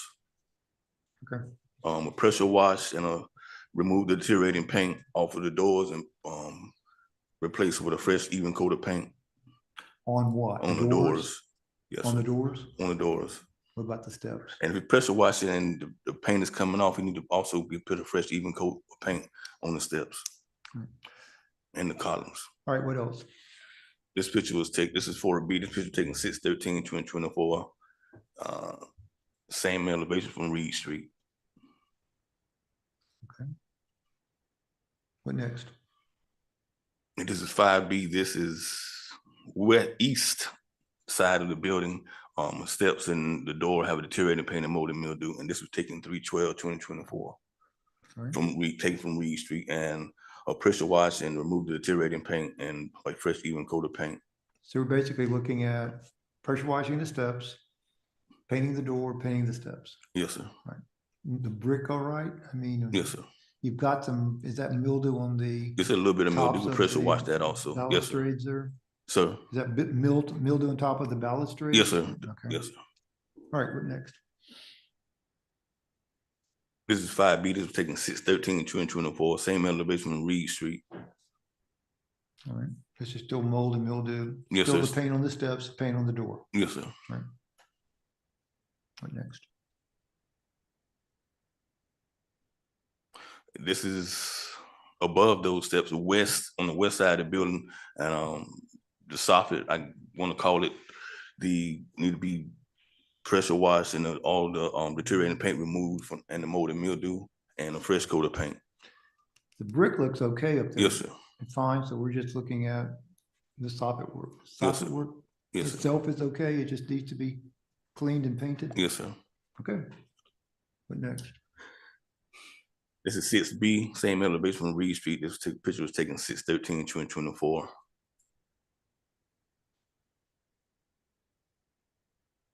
All right, same issue. Yes, sir. All right, next. This is 7A. This picture was taken 3/12/2024. The overgrass grown is gone, but the fencing and disrepair is still there. So that they have to, They can they can repair, just take the fence down? repair or replace. All right, and you use a chain link fence? Yes, sir. Is there a height limitation? No, sir. Okay, It's a, what next? this is 7B. This was taken 6/13/2024, and the fencing is still in disrepair. All right. Anything else? No, sir. So as I read this, from what you're telling me, you're looking at basically mold and mildew on the front elevations and side elevation on the brickwork. 2 broken windows Yes, sir. on one of the side elevations. Yes, sir. You're looking at some mold and mildew on the entryway doors and steps. Yes, sir. You need a repainting on the 2 doors that are on the entryways Yes, sir. on the sides. And there's some work that needs to be done on cleaning and painting some of the decorative material on the side elevations of the building. Yes, sir. That's it. Yes, sir. All right. How much time are you asking for? 120 days. Okay. That'd be that's October 16th. And what amount of fine are you asking per day? That'd be $100 a day. That's $25 per day per violation. Yes, sir. All right. Okay. Mr. Statler and his attorney are here. They're basically looking at a fairly straightforward to me, just it needs to be pressure washed, painted, a couple of windows boarded up and repaired, or either boarded up or repaired, and some painting. Is that clear to everybody? Have you got any issues? Yes, sir, Mr. Magistrate. For the record, Byron Flag, attorney we would. Mr. Flag, if you could just hit the button on the mic. Yes. Sorry, yes, understood, Mr. Magistrate. And for the record, this is Byron Flag, attorney for Wewood Palatka LLC. If I may, I'd just like to ask just a couple of questions of my client, Mr. Stadlin. Mr. Stadlin, what's your role at the company named Palatka LLC? I'm the owner. And when did your company buy this property? Last year, March 2023.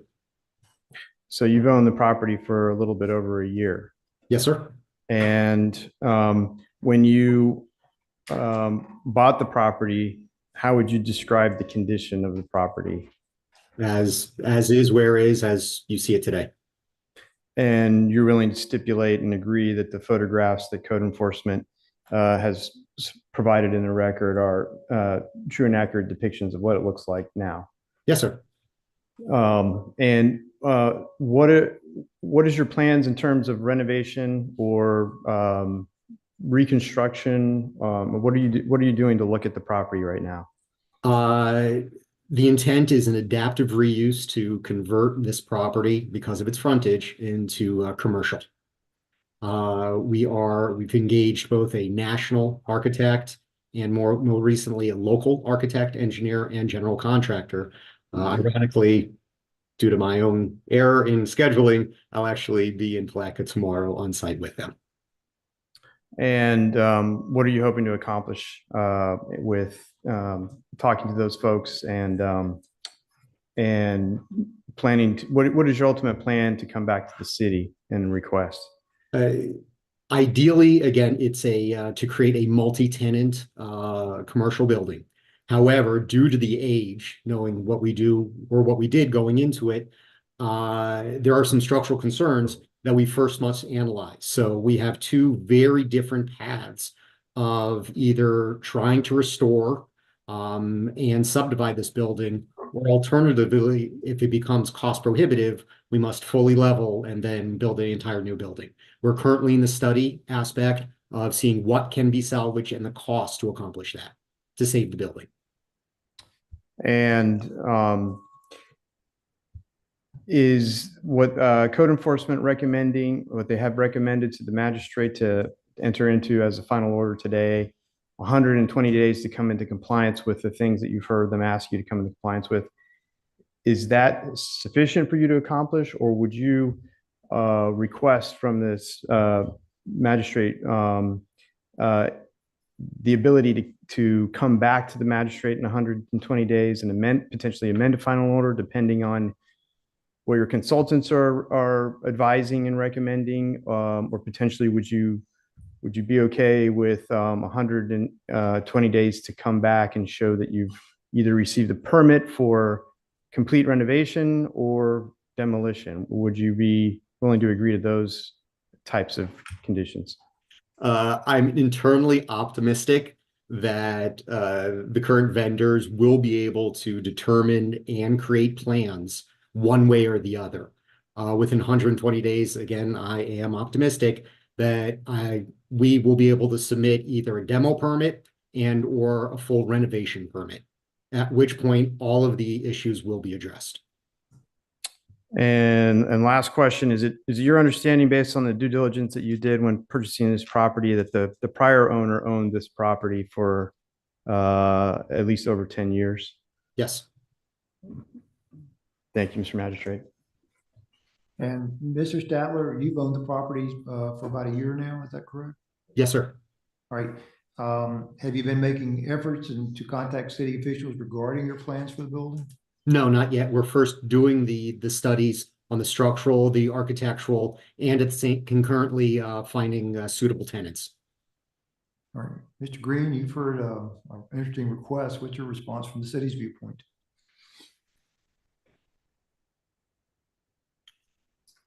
And while you're thinking about it, let me interject one thing. And just so everybody knows, and I'm sure your attorney has been through these before, for better or worse, in code enforcement proceedings, the city doesn't really want anyone's money. What they want is some compliance with the issues at hand. And these cases come before us, not so much because the city goes out looking for complaints, but because people complain. And it becomes an issue. And this is a very prominent building on a very prominent right of way. It gets a lot of attention out there. And it's even more peculiar because I can remember when, was it Reed Street? Yes, sir. Reed Street was 2 lanes and brick, and Yeah. this building was a lot farther away from the right of way than it is today. And this thing's right on it. So it gets a lot of attention out there, and a lot of people would like to see something done with it. And to your credit, you acquired it and you do have some plans to do that. But generally, when the city's looking for some kind of delay, if you will, is some kind of good faith belief it's going to happen. And Mr. Green, if you have a little chance to give some thought usually we about give- this, he's indicating he bought the building and he wants to try to make some plans to use it. At the same time, I mean, I think I've got basis to find violations, but what we're coming down to is how much time. Yes, sir. We usually give that, if you think anything being done gonna need permits? Currently or planned? Yes, we plan. Let me ask you, when do you think you could begin the permit process? We're still in the design and exploratory. The answer is I don't know. Well, how much time do you think it's going to take to get to the permitting stage? Yeah. I think that's probably 60 to 90 days to actually complete permits, assuming that we're rehabilitating the building. If not, I could be in there with a demo permit in a matter of 2 weeks, but that is the last case scenario. Okay. Mr. Green, I'm open to what the city's recommendation is. Again, I just give this blanket admonition to everyone. Just be careful. If you ask for something, make sure you can follow up. And that's all that the city's basically looking for here, is some good faith effort to deal with this. We're here now. I mean, I can issue an order finding the violations, which I think I do exist. They're relatively minor in terms of trying to fix it. But delaying it, and the public looks at it and says, you know, nothing's happening on this building, that's a problem. And so they need some good faith belief that something's gonna happen. Right now, they're giving you 120 days. I mean, it sounds like you might be able to get something done in 120 days. I can do this. I can say, you know, I'll give you 120 days to either get some permits, to get some kind of Yes. work done on this, or to get the violation solved. But at that point, it might come back here. Mr. Green, how's that work with you? Mr. Cutright's now back with us. So he's asking that he need more time than 120 days, or No, I heard of 2 weeks. We're talking about applying for a permit for renovation or demolition of the Yeah, building. he said he's not sure what he's gonna need to be done because he needs to get his contractors in and Okay. get. So what the city stands right now is that we'll give you 120 days to apply for all the permits that you need to do your work, and then you'll get the permit expiration date to get the. So he work needs to complete. apply for the permits in 120 days. Can Yes. that be done, Mr. Statler? Yes, sir. Okay. And if it can't be done, you and your attorney need to get in touch with Mr. Cutright and Mr. Green, all right? All right, here's what I'm gonna do. I'm gonna find that there are sufficient evidence to find violations of section 30-169 of the city code, mold and mildew on the front elevations of the building. 30-169, basically the decorative element, which is the sign. 30-171, 2 broken windows, and 30-32, A11, the fencing in disrepair. That fencing is something you might want to look at just for security standpoint. But nonetheless, we will give you 120 days up into the end of business on October 16, 2024, in order to get some permits in line for the renovation and or demolition of the structure, or to effect the repairs that would be required to satisfy the violations. If there's a lack of compliance on October 17th, 2024, fines of $25 per day per violation will commence, and that's a pretty low rate. It's about as low as anybody gives you. Just from my viewpoint, we appreciate what you're doing, and certainly we'd like to see a good faith effort, and thank you for bringing legal counsel. We had to sit here through some hearings today. Sorry, that's going to cost you the same hourly rate it did for him to actually talk to us, but not the way it works. And again, it's a good faith effort. You know, the community really appreciates people come in and try to address some of these properties. Again, this is a pretty prominent building, probably has a lot of uses. But nonetheless, we wish you a lot of luck with it, and we hope we don't see you again at this hearing. Fair enough. All right. Anything else? No, sir. Thank you very much. All right. Thank you very much for coming today and your patience. Right. We'll do one more. We may take a break. We've been out here this hour and a half already. All right, let's proceed next. Believe that we have one more respondent present. This is case number 2023-2 28, property located at 426 Kirby Street, is that correct? And the owner of record is Alan Sheffield. Mr. Sheffield here. Mr. Sheffield, thank you for coming today. We appreciate your patience also with the process. Some days some days I'm gone by now. Some days it looks like I want to still be here for a while. Amazingly enough, they're paying me the same amount of money regardless of how many of these days it has. Highway robbery. It's a terrible situation. All right. So you own the property at 426 Kirby Street? Yes, I All do. right. Could you raise your right hand for me? Yes. Do you solemnly swear or affirm the testimony you should give today should be the truth, the whole truth, and nothing but the truth? Yes, I do. All right. You've been here for a while. You've seen this operate. Whose case? Ms. Lowe? Ms. Lowe is going to present her allegations. It looks like you have two allegations, one involving section 30-1 and 69 of the city code, building fronts and sides abutting public streets or areas due to mold and mildew, and 30-32A prohibited conditions of public nuisances, the buildings deteriorating. You need to give me some details on that. All right, you ready? Yes, sir. This is going to be case number 2023-028 426 Kirby Street, Palatka, Florida. This is the second hearing. The first hearing was held on March 21st, 2023 at 1:30 p.m. Basically, we had three violations, roofing and disrepair, mold and mildew, and rot, weakened wood, building deteriorating. Are you about to show us some photographs? Yes, sir. This is Did you just, take the photographs you're about to show us? yes, sir. I And do did. the photographs accurately represent the condition of the property on date in which you took them? Yes, sir. All right, please proceed. Just for the record, did you sign the green card? Was there a green card? Yes, signed? sir. There was a green card. So we have a good address on you? Yes. Did you post the property? Yes, sir. I did. Okay, and did you see the posting on the property? Yes, I did. So you got two forms of notice. That's what the Absolutely. statute requires. One or the other has to work. So but you're here. So thank you for that. All right, Ms. Loeb. Yes, sir. And this picture is going to be 1B. It was taken on the original case 30. The last was a follow-up on March 2023. So basically, it had some rotten and weakened wood on the house. All right. And then if you Okay, go, go back, please. Now, this is 30-169 rotten or weakened wood. yes, sir. All right, and this is visible from a public right of way? Yes, sir. Which right of way? You got Kirby Street and Kirk. Kirkland. Yes, sir. Is it on a corner? Yes, sir. It's on the Is corner. this in a historic district? Yes, sir. It is. Southern, South Yes, sir. Historic? So, Okay. All right, please proceed. so basically, you're looking at 1C, which was taken on June 5th. So what needs to be done precisely is right here. Yes, So sir. now we're on photograph 1C. Yes, sir. It's the So- same position. So we have this corner of the elevation, and you have 1, 2, 3, 4, 5 pieces, slats of wood missing In the on front, on yes, the sir. front side, and then 2 missing on the, It's actually 3, I believe. 3 on the, okay. Yes, sir. But those holes need to be replaced. Yes, sir. Right. So the next one is going to be 2B. This was the roofing and disrepair. So now this part of the building, they did get a permit for, and this part of the building is no longer there. So if you look at 2C, this is what's left of that being removed. So they did go through the process of getting a permit for that work? And they did get the back removed. Yes, sir. Okay.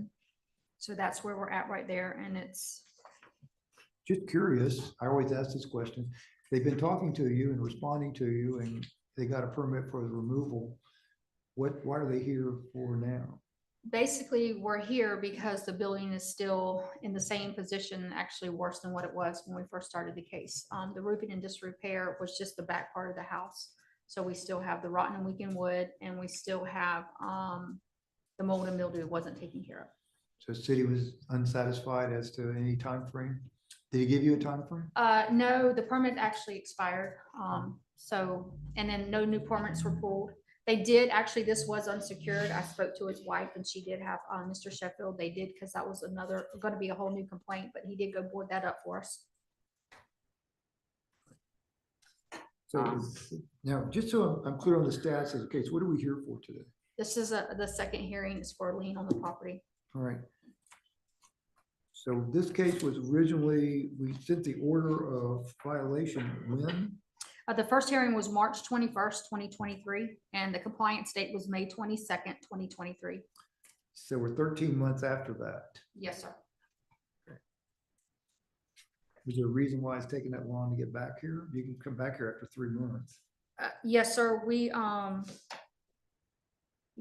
on a $10,000 threshold. Once something hits $10,000, and we bring it back, and then now we've just been bringing them back in order. Right, because I'm looking at how much in the way of fines have accrued in this at this point. Yes, sir. The total as of today is 14,525. So was he in compliance with anything No, sir. at all? So even taking the roof off didn't get him any compliance when he pulled the permit for that? When he pulled the permit, it basically, the roof was in disrepair, was on the back part of that section of that house, which he took off. And then the other part was on the front, and he removed that. But when he removed it, it kind of left the hole where you could see straight through the structure. Well, help me remember, when this came up, did we tell him that applying for a permit would create a compliance? They already had a permit, Okay, and then it was until the permit expiration date. But they were supposed to apply for the new permits for anything else. And they were supposed to have the mold and mildew removed within 30 days. okay, so so the fines take into the account the fact that they had a permit, then it failed and they didn't apply for a new permit? So the fine on the mold and mildew started after the 30 days. The other part didn't start until after anything else, until after the permit expired. So these fines don't necessarily start 30 days after Correct. the order of finding violation. It started the day, well, when the permit expired. Okay, when was that? I apologize, sir. The permit actually expired. They went off an old permit. It expired May 12th, 2023. And the hearing was May something 20? The first hearing was March 21st, 2023. The compliance date you gave them was May 22nd, 2023. And they had a permit already applied, but they hadn't started the work on the permit at that time. They didn't apply for a new permit. They went off the old permit, which expired May 12th. Okay, so when did they apply for another permit? They didn't. They never did. No, All sir. right. There was no new permits All right. pulled. Just as an interjection, can I ask you how come you didn't Yeah. apply for another? My, permit? my, This thing like, this like. it I'm looking at it blows my $14,000 mind here too. because I somebody didn't hear apply for you. a I hear permit. you. My recollection of how things transpired is a bit different because before they would let us demo, we had to get not only the demo permit, but we had to actually get permitted for the entire rebuild and renovation. And so that took time. And so they wouldn't let us do anything until we got permits for everything. And so we went through with the demo. Who wouldn't let you do something? The count, City? they wouldn't let us act on the permit. Who's The that? count, Leo or The county's County. building The- official. the So count- the county told them they couldn't do this? yeah, they're the ones that, because when we bought the property, one of the things we wanted to do right off the bat was demo those two sections. That's what, okay, go ahead. I don't want you being punished because the county told you to do something for Well, the city. Where is that? Mr. Cutright, can you help me with that one? I mean, what part of I mean- pulling the permit for the demo? So he's telling me the county does this work. The county does the approval for the So demo he's telling permit. me the county gave him some advice that he needed to get a certain amount of work done. well, I need to get my permits pulled for everything. Okay. All the renovations after, all the trade work. Did you All tell of Mr. that. Cutright or Ms. Lowe about this? No, because we had planned to, we had planned to go through with this piece and not have to be back here. But what had happened after we took the back part off, which was part of the original complaint, and the front part, which was part of the original complaint, we then saw so much more damage to the rest of the building in terms of the stuff was just being totally eaten away. When we initially bought the property, we had a structural engineer come through, but they're also they wouldn't allow us to do any demo or take things off of the building to do a more deep investigation. And so when these pieces came off and we went and took a look at what was there in terms of the framing, my wife and I got into it quite a bit, and it's taken us a while to come to an agreement because I wanted to do more in terms of restore. She was done and felt it wasn't safe and wanted to demo it. And so we went along, and so we've ended up applying to have it demoed, but And go ahead. I think I understand all the dynamics of this, but it still comes back down to the issue with me. Am I sitting here looking at somebody bringing to me a lien request for $14,525 because the county gave you some advice and y'all weren't talking to each other? Is that what this comes to? I mean, the city stance is in compliance. I mean, in communication with the county, we was not aware of all that back and forth with him in the county. So when we realized that the violations was not corrected for all the violations, and we had met that threshold of over 10,000 at that time, we have since then talked about that. It was time to bring the case So back. the city talked with the county about his claim that? No, no.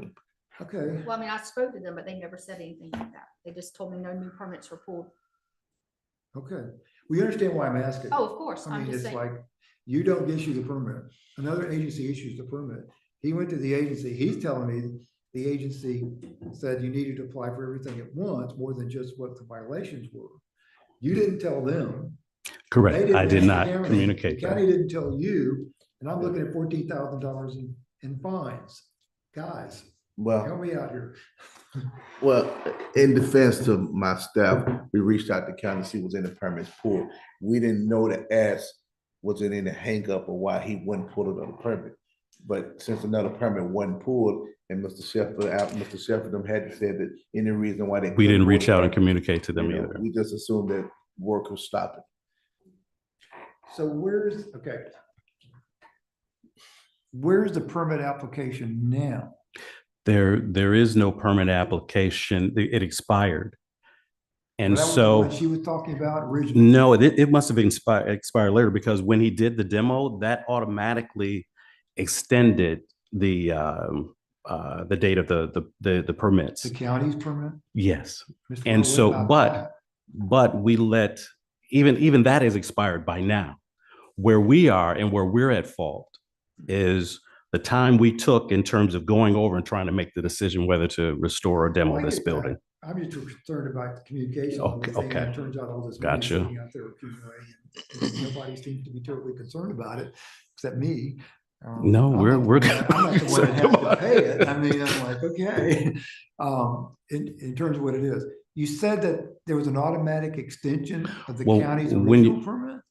Yeah, when you actually take action and then get our contractor said when we got the the review, they came out and looked at the demo and we had satisfied that piece that this piece would be extended was what I was explained.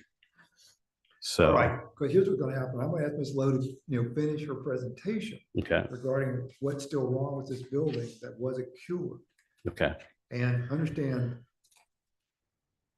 I have a very narrow, limited jurisdiction as to what I can decide. Yep. And my only decision originally was to decide based on the facts presented whether there was a violation. Yeah. We found some. Then we gave time for compliance, which we did. And Yep. fines could accrue after the date of compliance, which they have. mhm, Now, what transpired is that all these permit situations isn't really something that affects me other than, I don't want to be having any excessive fines placed on this property, and something that could have been prevented by some action of the city at least, in that regard, because they're the ones asking for the money. okay. Right now, we've got this communications issue that seems to be paramount in causing some of this concern. So let me hear from Ms. Lowe as to what is still wrong with it. Has anything been done that cures any aspect of this building, just as a general statement? Just the roofing and disrepair has been taken off. But it wasn't completed, It was not and the permit for that is expired. correct, sir. All right, continue with where you were. I'm so sorry to interrupt you.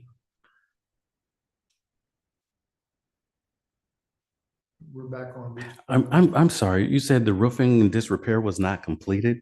It- Because that was what was demoed, That's correct. and That- then the front part was demoed. And then what was left was the unsecured, which you secured that, but now what Yeah. we have left on the back part of the house is that hole that we discussed. That's up top, So it's just the- a hole in the roof? in the backside. Yes, sir. Go ahead and show us what you're talking about with these things.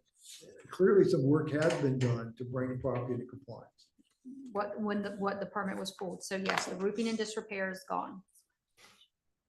So right there, if you look up where the arrow is, there's an actual, it's missing about 4, it's hard to see kind of through the trees, I apologize, but there, what's left of there, it's touching the roof and it's about 4 panels and it's a hole that just needs to be secured. So part of what was originally wrong with the roof has been repaired. Mhm. The only thing left is, Yeah, you can see it clearly I can't here. really see it in this. You photo. can, you can Yeah, see you it can see it. You clearly. got a better If I photo can, of- I can't go on the property where I can only, if I can. You may. And I'm gonna mark this as respondents number 1. And so this is a front elevation of the house? No, this is the back. Back elevation of the yes, sir, house? it's the back, it's the top part where you're looking at here. This right here. Yes, sir. So is this what? A decorative item? No, sir, that's part of the, where the roof was, where they took the roof off, it pulled some of that off, so it's still So in the siding is missing there. the part of there's like four panels missing, wooden panels. Well, you can't see this from a public street. Actually, you can, but I did not, honestly, I did not get on the sidewalk that way, I just took it from here. Thought I could see it good from my picture, but from here you can Well, only you see. said you couldn't get a photo, okay. This is a photograph of the public street? Yes, sir, Can you see it? you can see it from the roof. That's on the property because we own the lot next to it. It's an empty lot because it's not on the corner. This is not on the corner. This is, I'm just interpreting Okay. what the city's code is. Okay, all right. I'm reading their code. I didn't write it. But 30-169 says all deteriorated structural and decorative elements visible from a public right of way Yes. should be repaired and replaced. And it talks about every part of this structure visible from public right of way or abutting a street should be made a public sound. Is this a street? You can see it from Kirkland.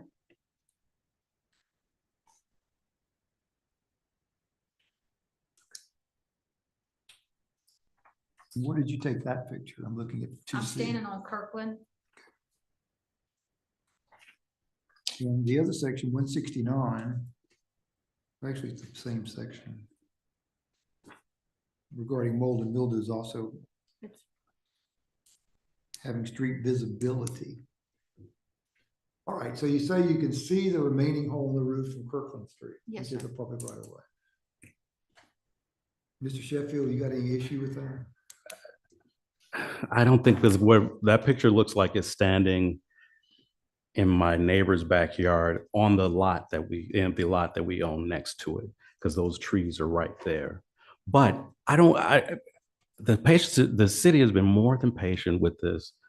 I don't want to get into all of this. I understand what they're coming from. I guess the thing that I would ask is that for their understanding, as far as if they're going to consider our compliance or level of compliance, can we get the factual things straight with the permits so they understand what was going on there?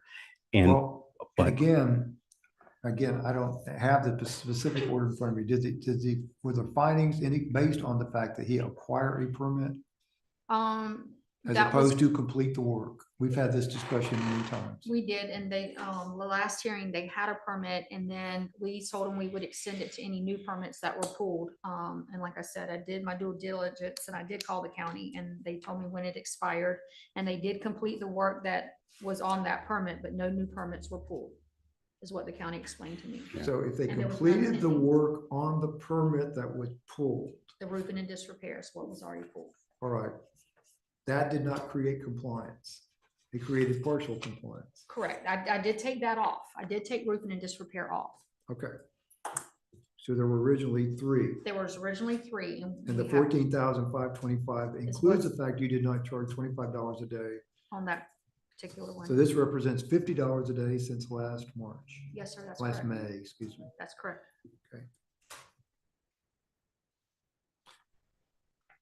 All right, because I'm just looking at whether there's been compliance with the violation. I Looks like understand. one of them disappeared, so they didn't charge you for that Yep. one. Bless them. Yep. But then we still have the building fronts and streets with that roofing area, and then you've got the mold and mildew. Yes, sir. I don't think we've gotten there yet. Show me what that looks like. So if you go to 4B, please, Sunny.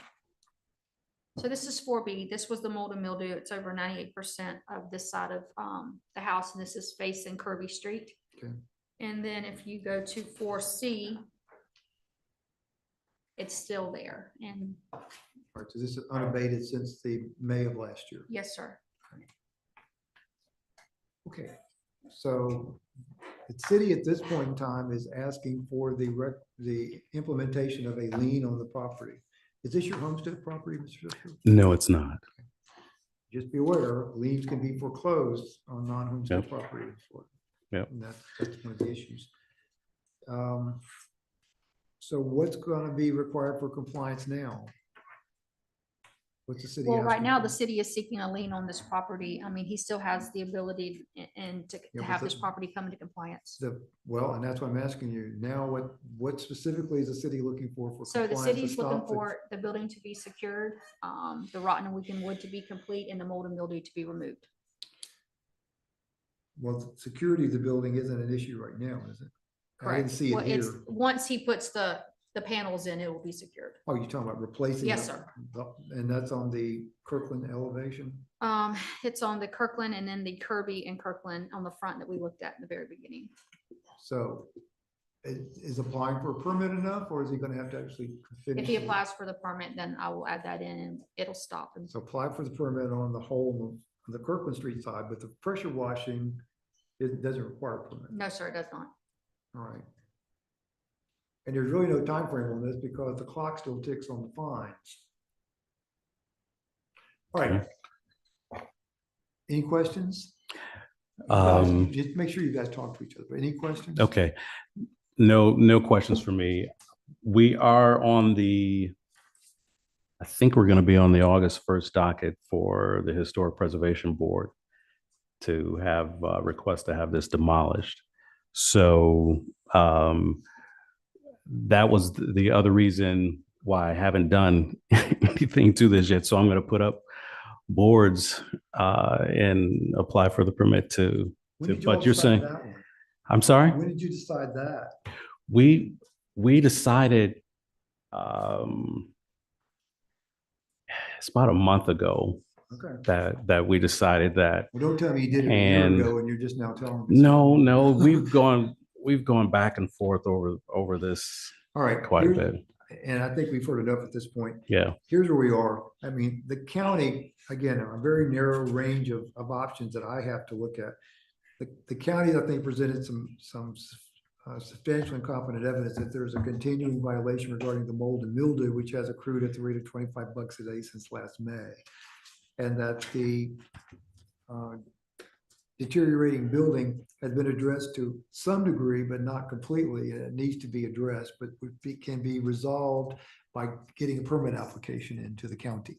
That takes care of the situation. Whatever you want to do, if you want to demolish it, let them know that. If they demolish the building, if they ask to demolish the building, I don't know that they should be required to pressure wash the thing Right. if they're going to be doing it. So that's one of your options. And I know those are difficult decisions for you, especially in a historic district, in terms of what's going on. I know you're trying to make something out of this. But nonetheless, the county's entitled to their lien, and I'm going to enter order authorizing it.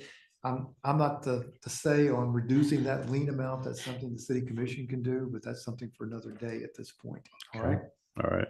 All right, So- you send you some notice, ma'am. Yes, my suggestion, if you are going to be Okay. pursuing demolition of the structure, my suggestion in terms of the lien reduction is to apply for that lien reduction as soon as the property is in compliance. It would be considered in compliance as soon as it is gone.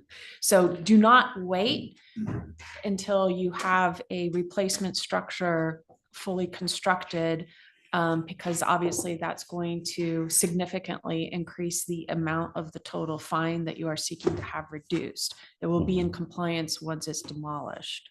Does that make sense? Okay. It makes some sense. Okay. Can you repeat that though? Want to make sure I have it. Sure. You can only apply for a lien reduction with the city if your property is in compliance with all code violations. Mhm. Obviously, if the structure no longer exists, all of your code violations are gone. Yep. So as soon as your your structure has been demolished, assuming you get all the requisite permits, No. I would immediately apply for your lien reduction because it will be considered in compliance as of that moment. Okay. The application for a permit to demo, in order to get that approved, I have to wait until the August 1st. Right, Historic because you're in the preservation. South Historic Yeah. District, you have to get your And then your I've already HPB gotten in- approval. okay, And all then right. your county approval will be contingent on the HPB approving it first. Okay. It's a two-layered process when you're in the Historic District, as you know. Yeah. right. Thank you very much. All right, thank you for your patience. I appreciate you coming. We're going to take a recess until 3:30.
You on? All right, it now being 3:33, we are going to recommence the proceedings before the special magistrate for code enforcement for the city of Palatka.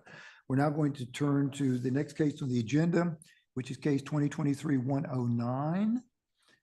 Property located at 813 North 12th Street in Palatka. Owner is David Sheffield and Etta Sheffield, plus the heirs of G. Purifoy. And whose case is this, Ms. Love? It's mine, sir. All right, please proceed. Yes, sir. This is going to be case number 2023-109, 813 North 12th Street, Palatka, Florida. For the record, this is for a second hearing. The first hearing was held October 17th, 2023.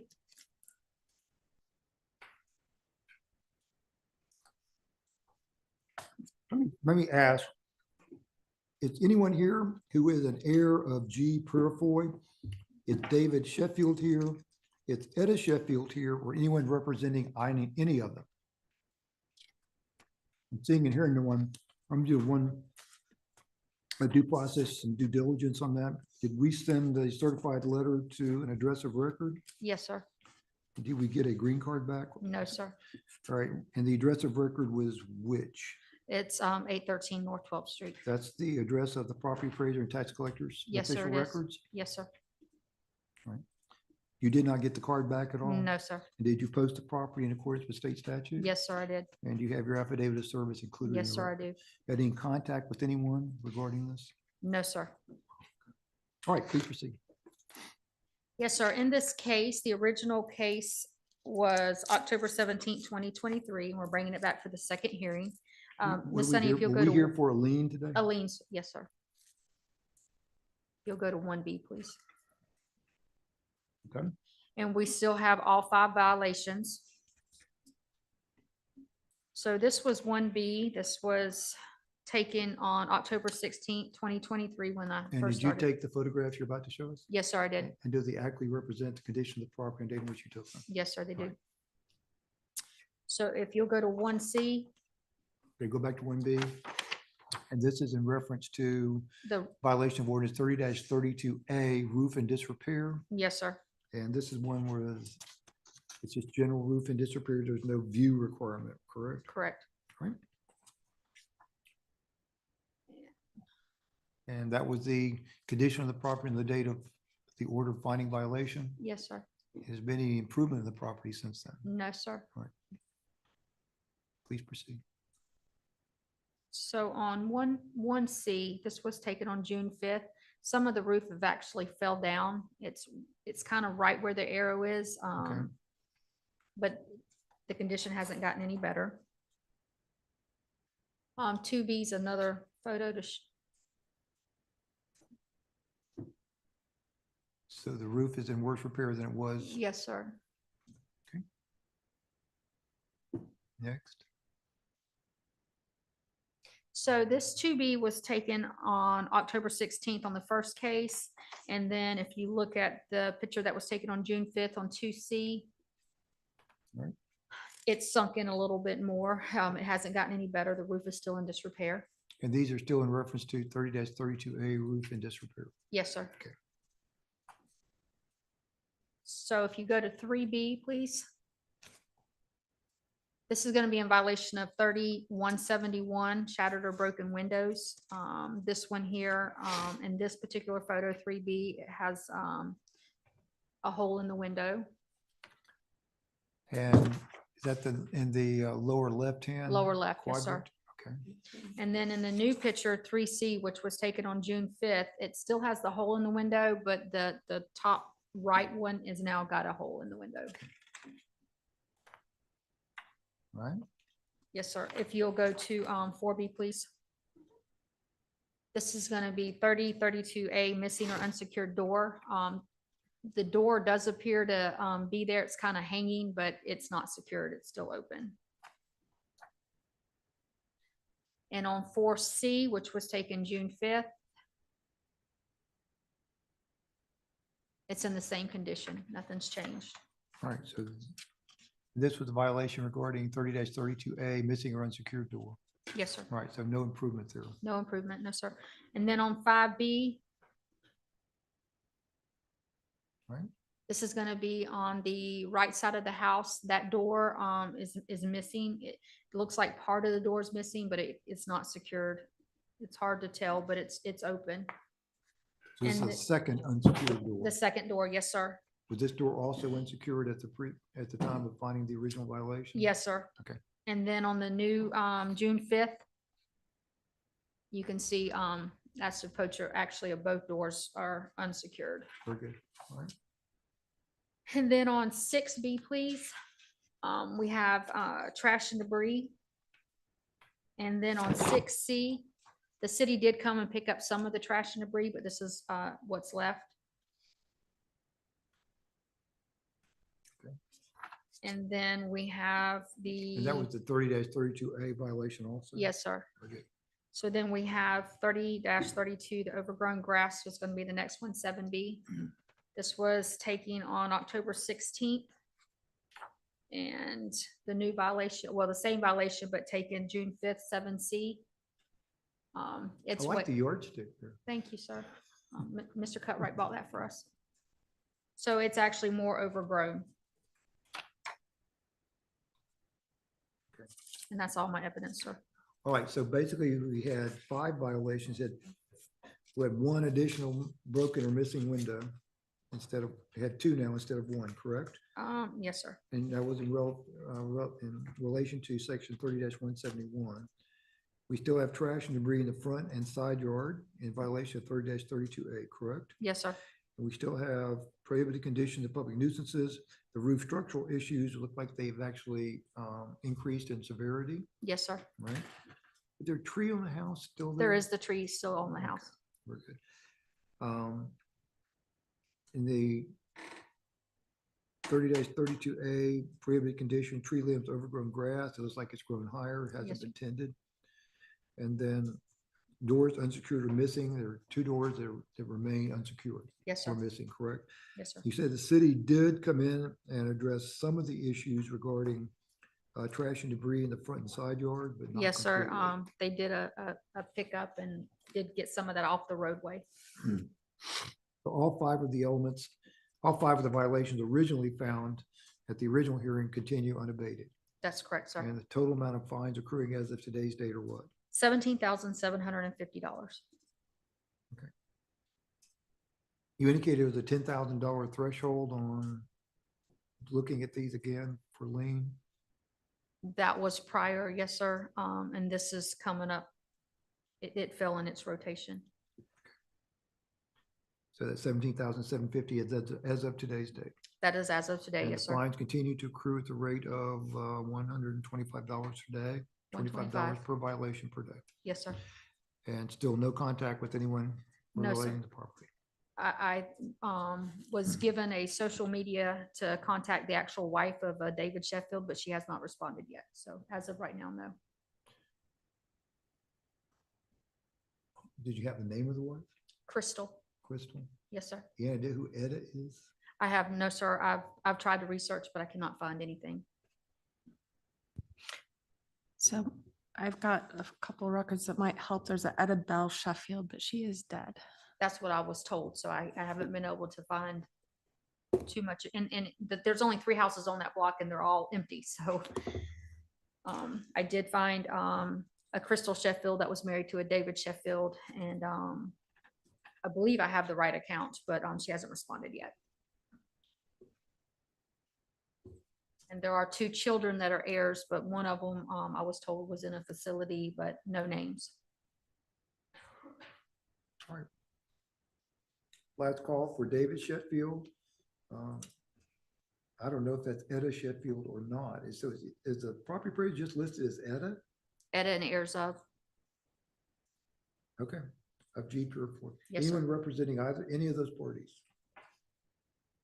Seeing and hearing of one, and based on the evidence of testimony presented, we're going to find it appropriate to find there are continued violations of section 30-32A regarding unsecured doors, regarding tree limbs and overgrown grass, roof and structural issues, and trash and debris in the front and side yard, and then a violation of 30-171 due to broken or missing windows. We're going to find appropriate to issue an order allowing the county to place an official lien on the property City. at 813 North 12th Street, Palatka, Florida, 32177, in accordance with Section 162 Florida statutes. Right. Next case, number 2338, Cassie McDuffie, property located at 610 Kirby Street in Palatka. And what are we looking? This is a lien case also? Yes, sir. This is the Is second your hearing. case, Ms. Lowe? Yes, sir. Let Second me hearing. ask, is Cassie McDuffie present? Or anyone representing Cassie McDuffie? All right, please proceed. Yes, sir. This is going to be case number 2023-038, 610 Kirby Street, Palatka, Florida, for the record. This is going to be a second hearing. First hearing was held on March 21st, 2023. The original violation was section 3032B, prohibited condition and public nuisance, the description derelict vehicle.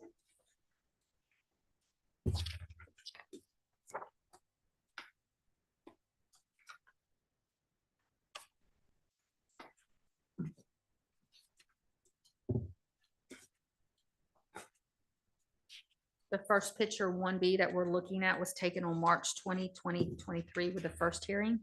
Okay. And what makes the vehicle derelict, it has flat tires, mold and mildew growing on it, and an expiration, the tag is expired.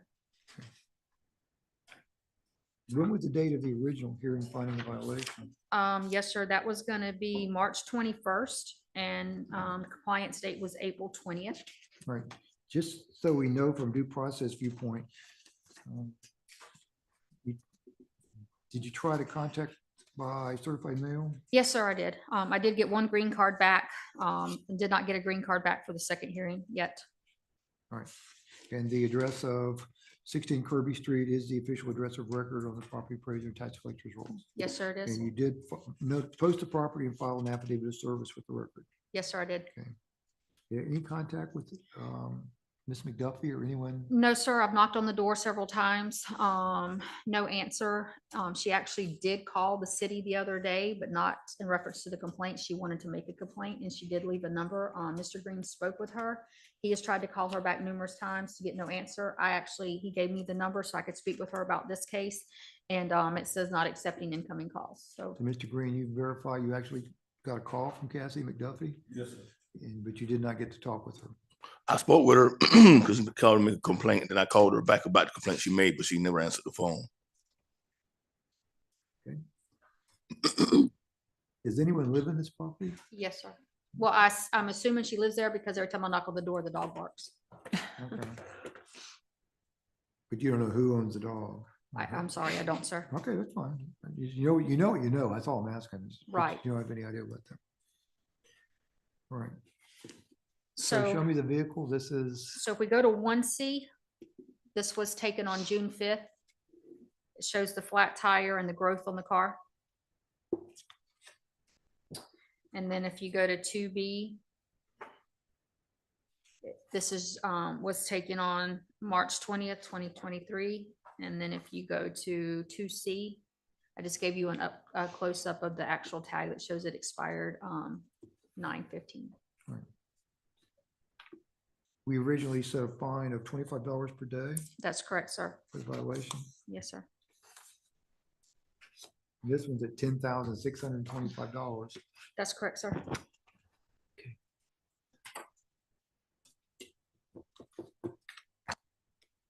Right.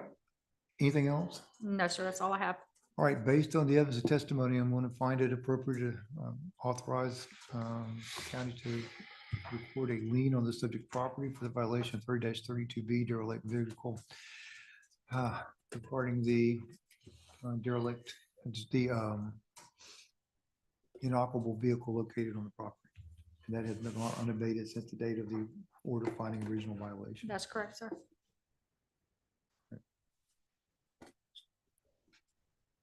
We're off of that case. Yes, sir. Just curious, that car, some people would find it reasonably valuable. It's amazing to me it hasn't been stolen sitting there.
45, property owner Jesse A. Ream, REM, property located at 113 West Oak Hill Drive in Palatka, Florida. Is Jesse A. Ream present or anyone representing Jesse A. Ream? Seeing and hearing of one, whose case? Mine case. And this is this a case of first impression or is this? First case, first hearing. All right. Please proceed. This is the violations are 30-169 mold and mildew. The second violation is 30-169 paint deteriorating. And the third violation is 30-171 broken windows. The case was first observed 3/07/24. The notice of hearing was sent out 5/23/24. No green card was returned, signed. Complex posting was posted 5/23/24. Site posting was 5/23/24. All right. Mr. Ream is not here. Is the official address, the property address at 113 West Oak Hill Drive, Palatka, Florida, 32177? Yes, sir. And that's the official address on the property appraiser and tax collector's rolls? Yes, sir. And you did send certified letter to that address indicating notice of violation, notice of hearing? Yes, sir. And you have no contact with Mr. Ream? No, sir. And did you post the property in accordance with state Yes, sir. statute? And you have your affidavit of service included in the record? Yes, sir. All right, you've got three violation, 30-169 due to mold and mildew, 30-169 paint deteriorating, and 30-167 broken windows. Yes, sir. And we have the excerpts of each of the statutes included in the record. Yes, sir. All right, please proceed. This is 1A. This is a picture of And did you take the photos you're about to show us? yes, sir. And do they accurately represent the condition of the property and date in which you took them? Yes, sir. Now you can proceed. Okay. This is 1A. This picture was taken 3/7/24. Like the mold and mildew and the paint deterioration at the top of the house, the key. Okay. And go to So 2B. this one, deteriorating paint, is this visible, what street is this on? This Oak is Hill Drive? on 113 West This is the Oak Hill front Drive. elevation on Oak Hill Drive? Yes, sir. So what's the cure here? What's the remedy? The pressure washing and the top of the house, the roof, the key, I guess you want to call it the gable, painted. What about the awnings? Yes, sir. That's the mold and mildew. The pressure wash those, and if the Pressure wash the whole house and repaint what? the gable and The if whole the elevation? yes, sir. Once you pressure wash and the paint comes off the shutters, whatever, we paint those also with a fresh coat of paint. Okay. Next. This is 1B. This picture was taken 6/13/24. House in the same condition. All right. What's the next one? This is 2A. Picture was taken 3/7/24. It's a closer look at the gable and the awning and the shutters on the side that has the mold and mildew. All right. Next. It's 2B. This picture was taken 6/13/24. The same condition.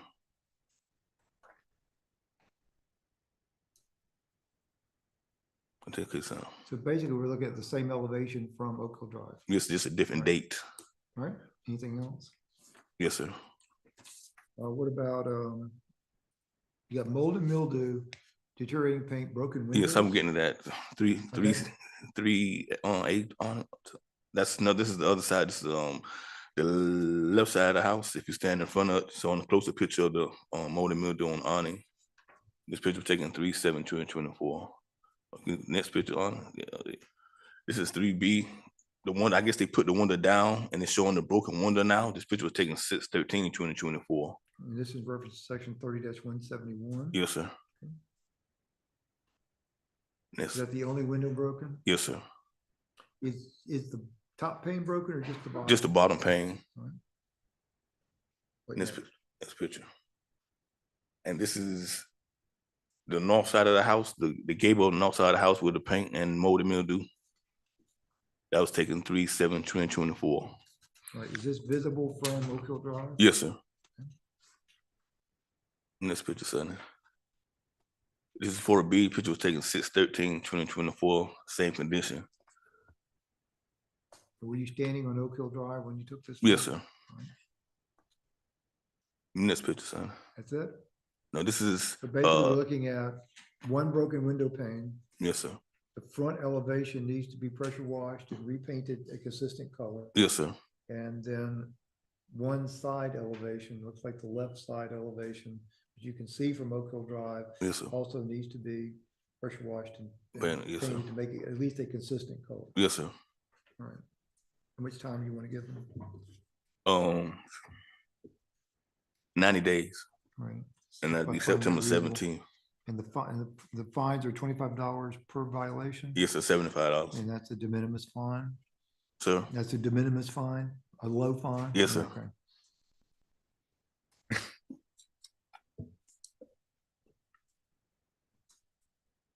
Okay. Last call for Jesse A. Ream, anyone representing Jesse A. Ream. Seeing and hearing no one, we find it appropriate to enter an order finding a violation.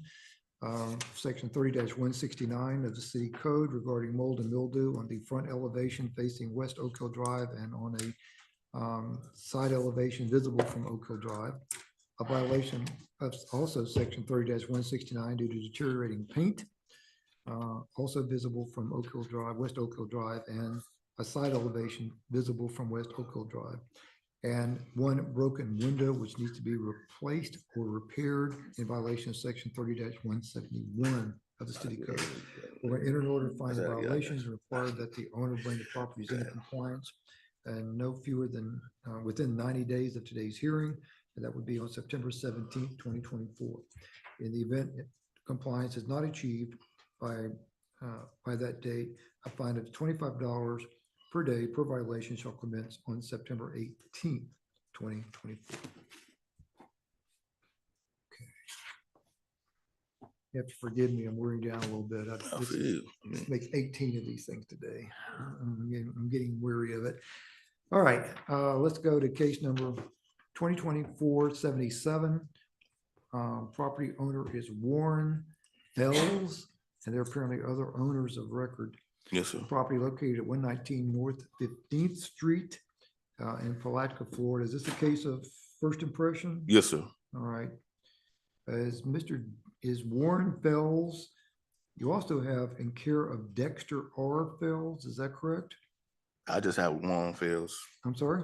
I have Warren Fields. Well, the record you sent me also says the address is in care of Dexter Fells. We got a green card back with Mr. Fields' All right. signature. Let me ask you about that. You sent the green card Yes, sir. to Warren Fells et al. Dexter R. Fells, Yes, sir. 4511 Song Sparrow Drive, Middleburg, Florida, 32068. Yes, sir. And you got a green card signed by Lisa. I hesitate. Beeks, maybe? Looks like it might be an F or an S. But Yes. nonetheless, you got a green card back from someone. Did you post the property? Yes, sir. And did you post in accordance with state statutes? Yes, sir. And did you Also have an spoke to, affidavit of posting included in the record? yes, sir. All right. Also spoke to a family member, and he also, You did speak to someone? just a family member, yes, sir. Who was it? Reno Fields. Who? Reno Fields.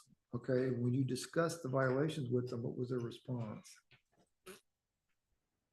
Can you paraphrase it if you find the language inappropriate for public? It wasn't inappropriate. It was, they were gonna try to get, they were gonna try to get something done. All right.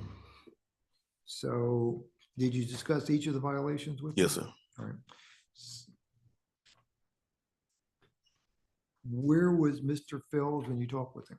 Was he at the property? No, sir.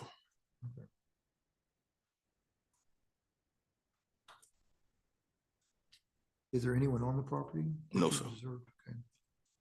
Is it vacant? Yes, sir. All right, you've got, looks like 5 alleged violations, 30-169 deteriorating paint, 30-169 mold and mildew, all visible from North 15th Street, is that correct? Yes, sir. 30-32 subsection 10 roofing and disrepair, 30-32A 1 trash and debris on the property, and 30-32A10 missing decorative or structural components, correct? Yes, sir. All right. Do you have some demonstrative evidence for us? Yes, sir. And did you take the photographs you're about to show us? Yes, sir. And do the photographs accurately represent the condition of the property and date in which you took them? Yes, sir. All right, is this a case of first impression also? Yes, sir. All right, please proceed. This is picture 1A taken 5/1/24, and this is showing the deteriorated paint on the front wall of the building and the roofing in disrepair on the side. And this is, where were you standing when you took this photo? I was standing on 15th Street, Right, North so this is 15th actually the, is it both the street side and the side of the house? Yes, sir. So what needs to be done there? Pressure wash, removed all the deteriorating paint and replaced it with even fresh coat of paint. And the roofing, all roofing that's in disrepair need to be replaced and repaired. Hang on a minute.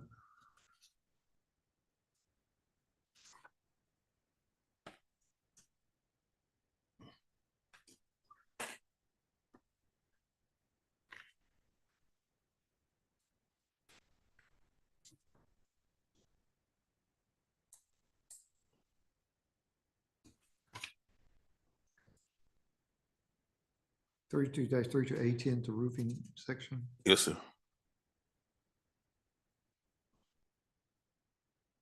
All right, that one requires replacing or repairing within 60 days, broken or missing building components, including but not limited to doors, windows, roofing materials, siding and drives. Okay, this is roofing material. Yes, sir. How much of that roof needs to be replaced?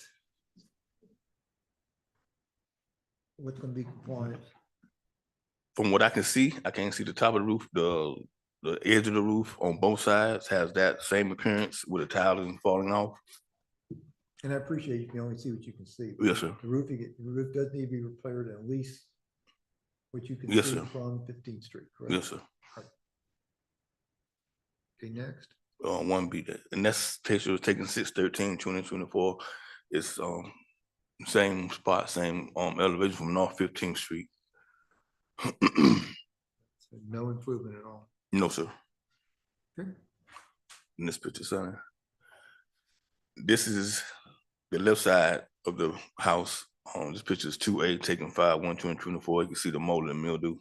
And where were you standing when you saw it? On North 15th Street. In this picture, 2B. This is 6/13/2024. The mold and mildew from the left on the left side of the house, the north side of the house. And you were still visible from North 15th Street? Yes, sir. So on those last two photos, again, is pressure washing enough or? Yes, sir.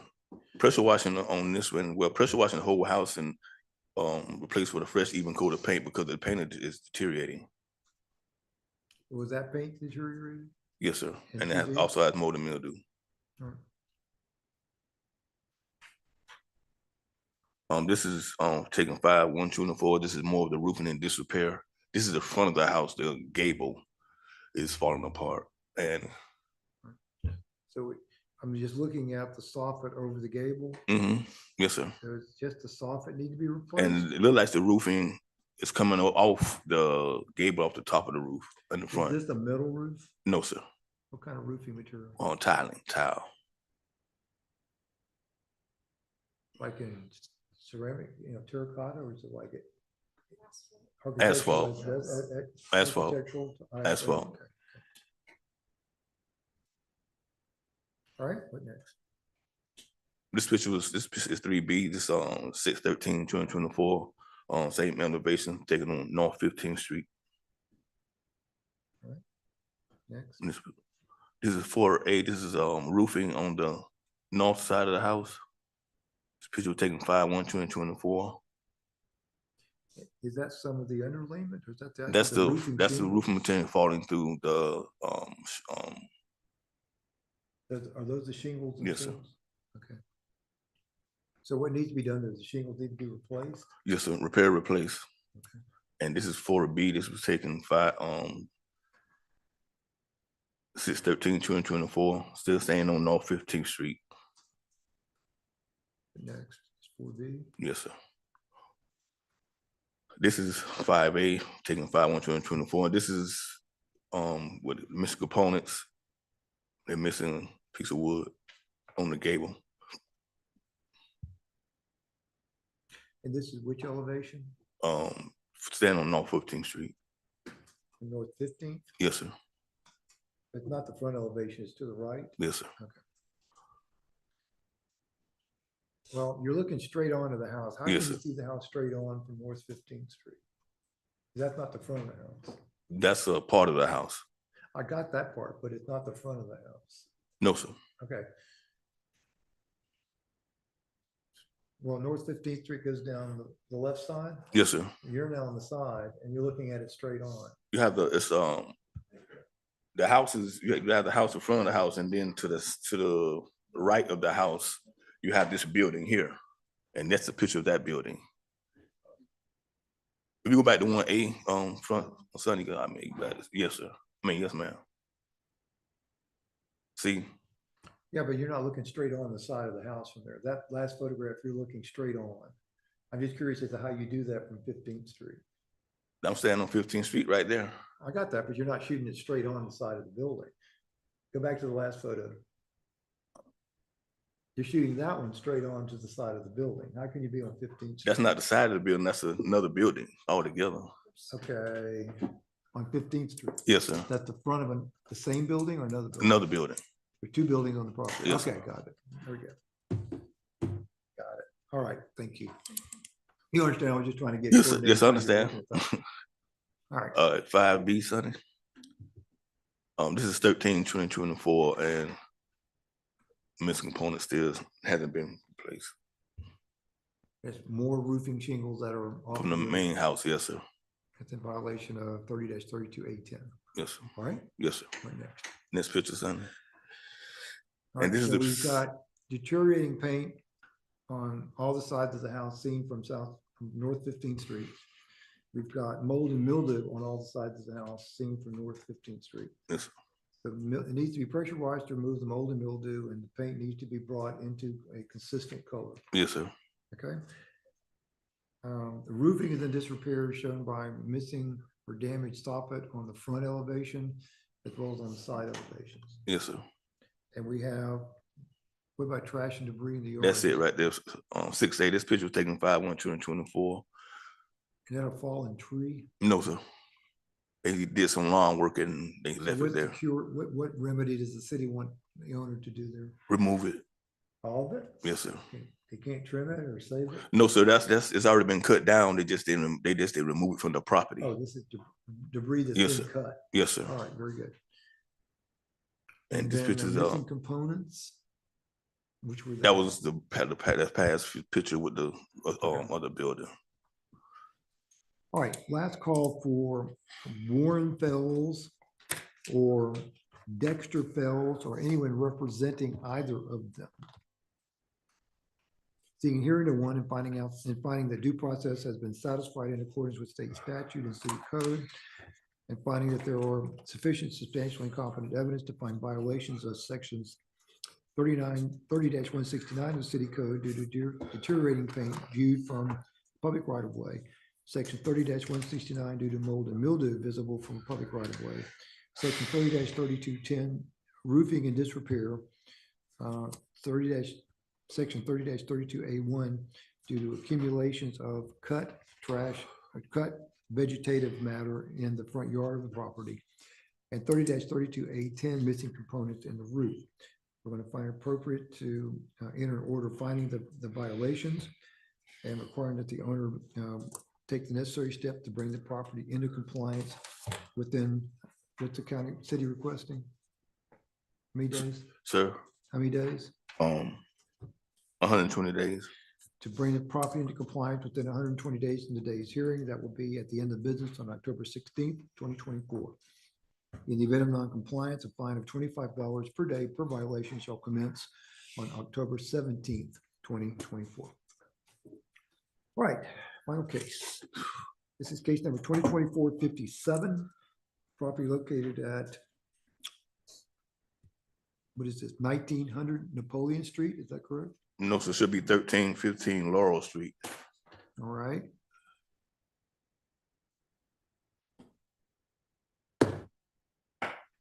Look, okay. Yeah, the addendum's got the wrong address on it. I got it. Okay, all right. I got it. Yeah, the front page got another address. Oh, on it. okay. It helps me to keep it consistent. Proofreading helps. Yes, sir. A lot. And I know you got a lot of this, but still. So the property is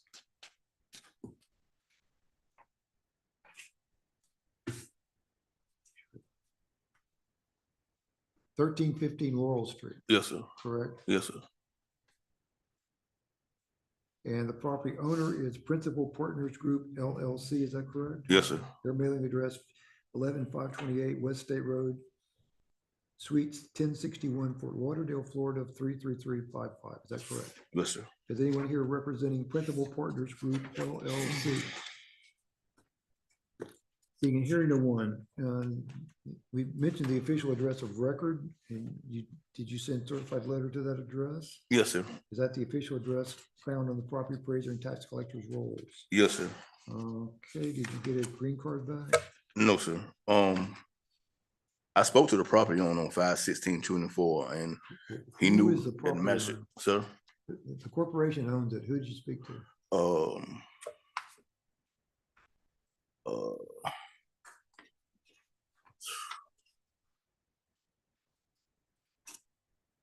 I don't have it.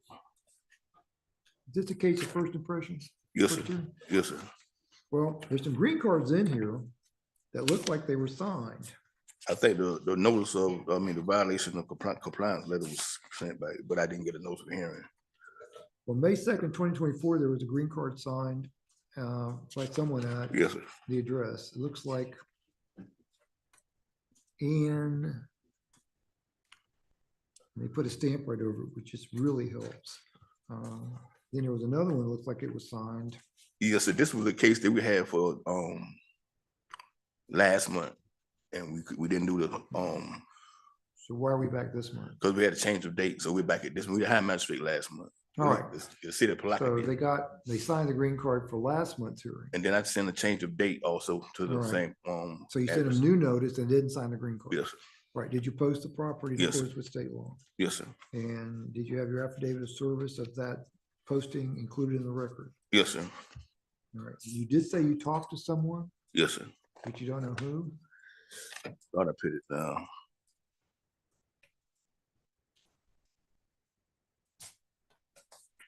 No, sir, I did. When did you talk to this person? 5/14/2024.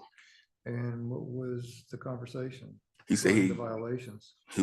I talked to him on 5/14. He said that, Of this year? yes, and he said he got the change of notice of hearing from one of the guys that came down to check his property out, that he recognized it. Okay. But did he indicate they were going to do anything to comply with any of this? He said that he was sending some guys down to frame the house up, but that never happened. He said he's sending some guys down to clean the trash and debris up, and that never happened. All right. To this day, it hasn't happened. All right, it looks like the city is alleging this file is a little less helpful. It looks like you're alleging a violation of 30-169, is that correct? Yes, sir. And 30-176 Yes, sir. and 30-32A, Yes, sir. 3 violations. Yes, sir. Right, they just didn't have a summary sheet listing them, so I'm gonna go. So 30-169 deals with every part of a visible structure, every part of a structure visible from a public right of way or abutting a street should be made structurally sound. 30-176, exterior property of structures regulated by this article should be kept free of nuisances. And any hazards to the safety of occupants, customers, pedestrians, other persons utilizing the premises, free of unsanitary conditions. 30-32A, prohibited conditions, accumulation of trash, junk, debris, living or non-living plant material, hazards, trees, stagnant water, excessive unintended growth, and trash and debris. Yes, sir. All right, so you got 3 violations. Did you have some demonstrative evidence for us? Yes, sir. Did you take the photos you're about to show us? Yes, sir. Do the photos accurately represent the condition of property on date in which you took them? Yes, sir. All right, please proceed. This is picture 1A. This is on Laurel Street. The address is 1315 Laurel Street. This was taken 3/15/24. This is the front of the house. So what is the issue there? You're citing 30-169? Yes, deteriorating structure of burnt building. So what is the solution for this owner? What do you want them to do? Repair or replace. Well, you have to understand something. You say something like that, but I mean, they need to notice that's just exactly what compliance is going to be. Get the proper permits and demolish. You don't think it can be repaired? No, sir. When the owner called you and said he wanted to frame it up, what was your response to that?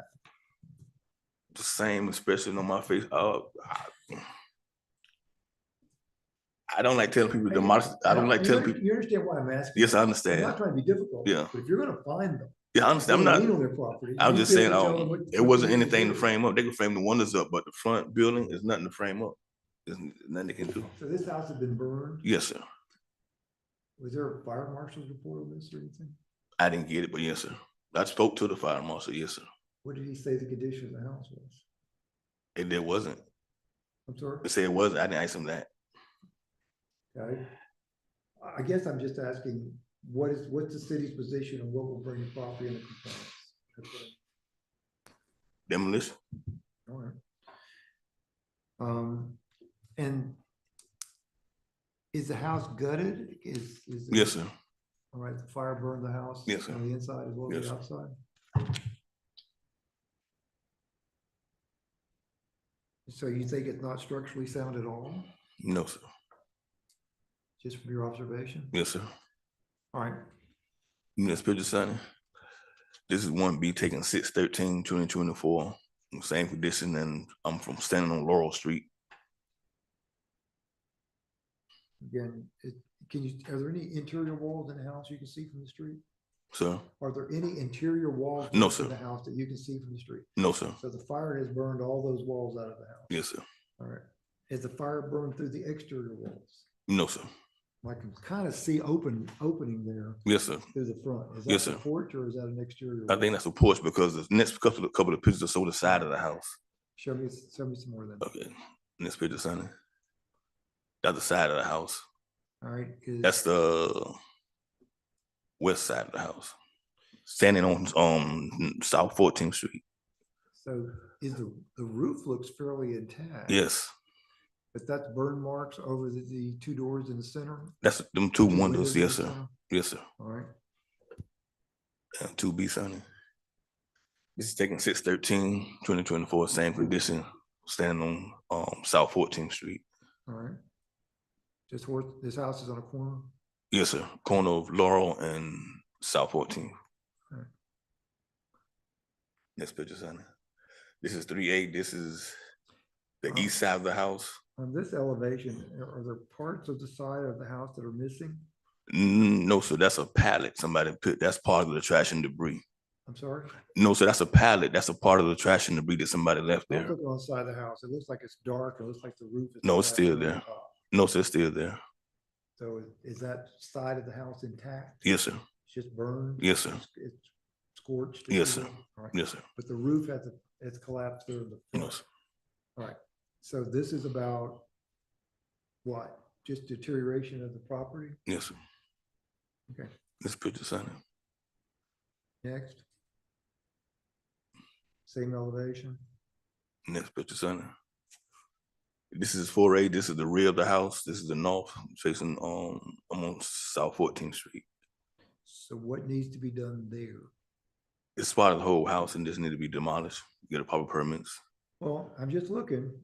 Again, you haven't had a chance to inspect the house because No, you don't sir. get to go in and do it. It's a fire marshal come in and condemn this or the building official condemn this house? Yes, sir. They probably would. Well, I didn't ask you probably. They I asked you, would. did They would. Okay. Okay. This is 4B. It takes picture taken 6/13/2024. All right. So what needs to be done? So you're still saying it still needs to be demolished? Yes, sir. This is trash and debris. This is picture 5A. Remember, you're trying to convince me. Yes, sir. Okay. This is 5A. This picture was taken. Okay.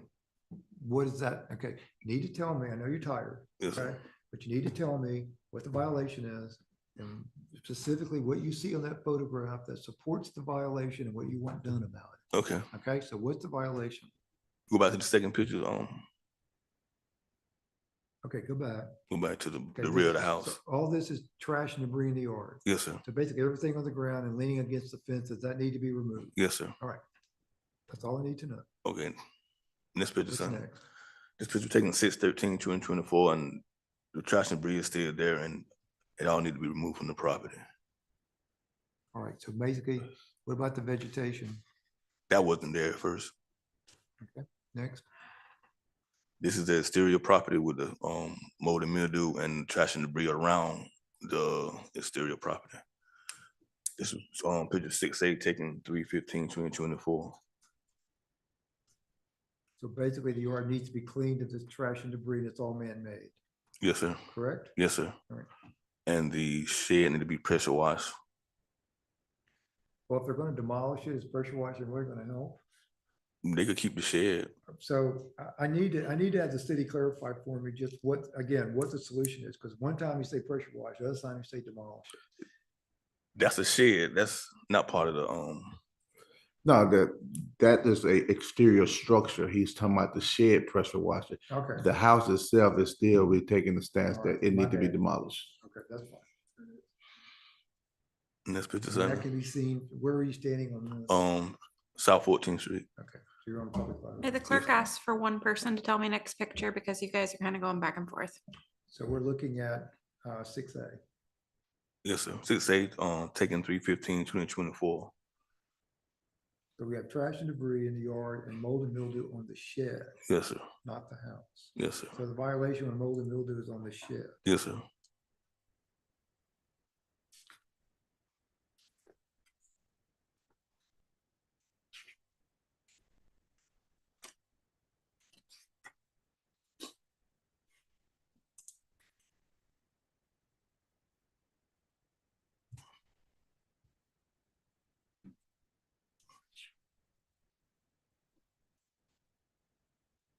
Did you actually cite them for public mold and mildew?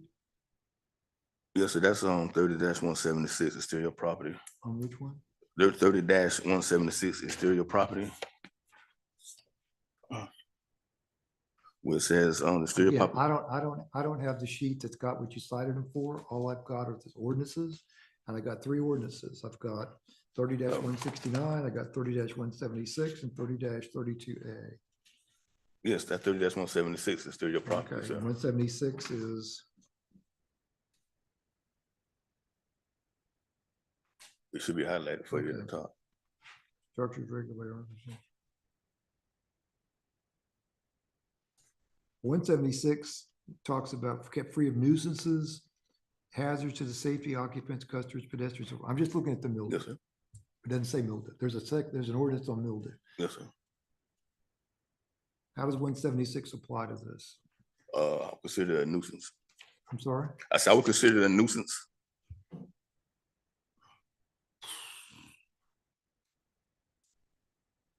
All right, you're saying it's unsanitary conditions? Yes, sir. You need to be prepared to tell me how it applies. All right, what's next?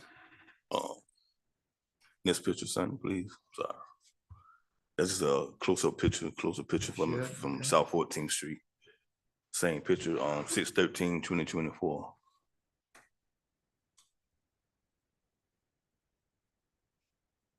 All right, anything else? That's it. All right, last call for anyone representing Principal Partners Group LLC. Seeking hearing no one and finding the due process has been satisfied. And I think I have the ordinances in some kind of order. 30, we're going to find that there's substantial and competent evidence to find a violation of 30-169 due to the fact that the building has the structures visible from the public right of way, specifically, again, what's the address? 1315 Laurel Street. 13th Street. Is not structurally sound due to fire. And that violation is 30-176. The exterior property areas of structures shall be free of any hazards such as unsanitary conditions, and that applies to the shed. Yes, sir. And then 30-32A, prohibited conditions and public nuisances due to the accumulation of trash, junk, or debris. This is mostly man-made debris Yes, sir. littered about the yard, Yes, sir. some of it resulting from the fire on the property. Yes, The sir. city's position is that the house really can't be saved. It needs to be demolished. Is that correct? Yes, sir.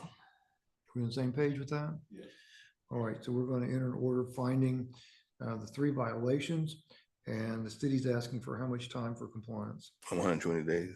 How much? 120 days. 120 days from today's date. That'll be by the end of business on October 16th, 2024. In the event of non-compliance, fine in the amount of $25 per day per violation shall commence on October 17th, 2024. All right, there being no further business for the special magistrate, we're going to adjourn the proceedings today at 4:25.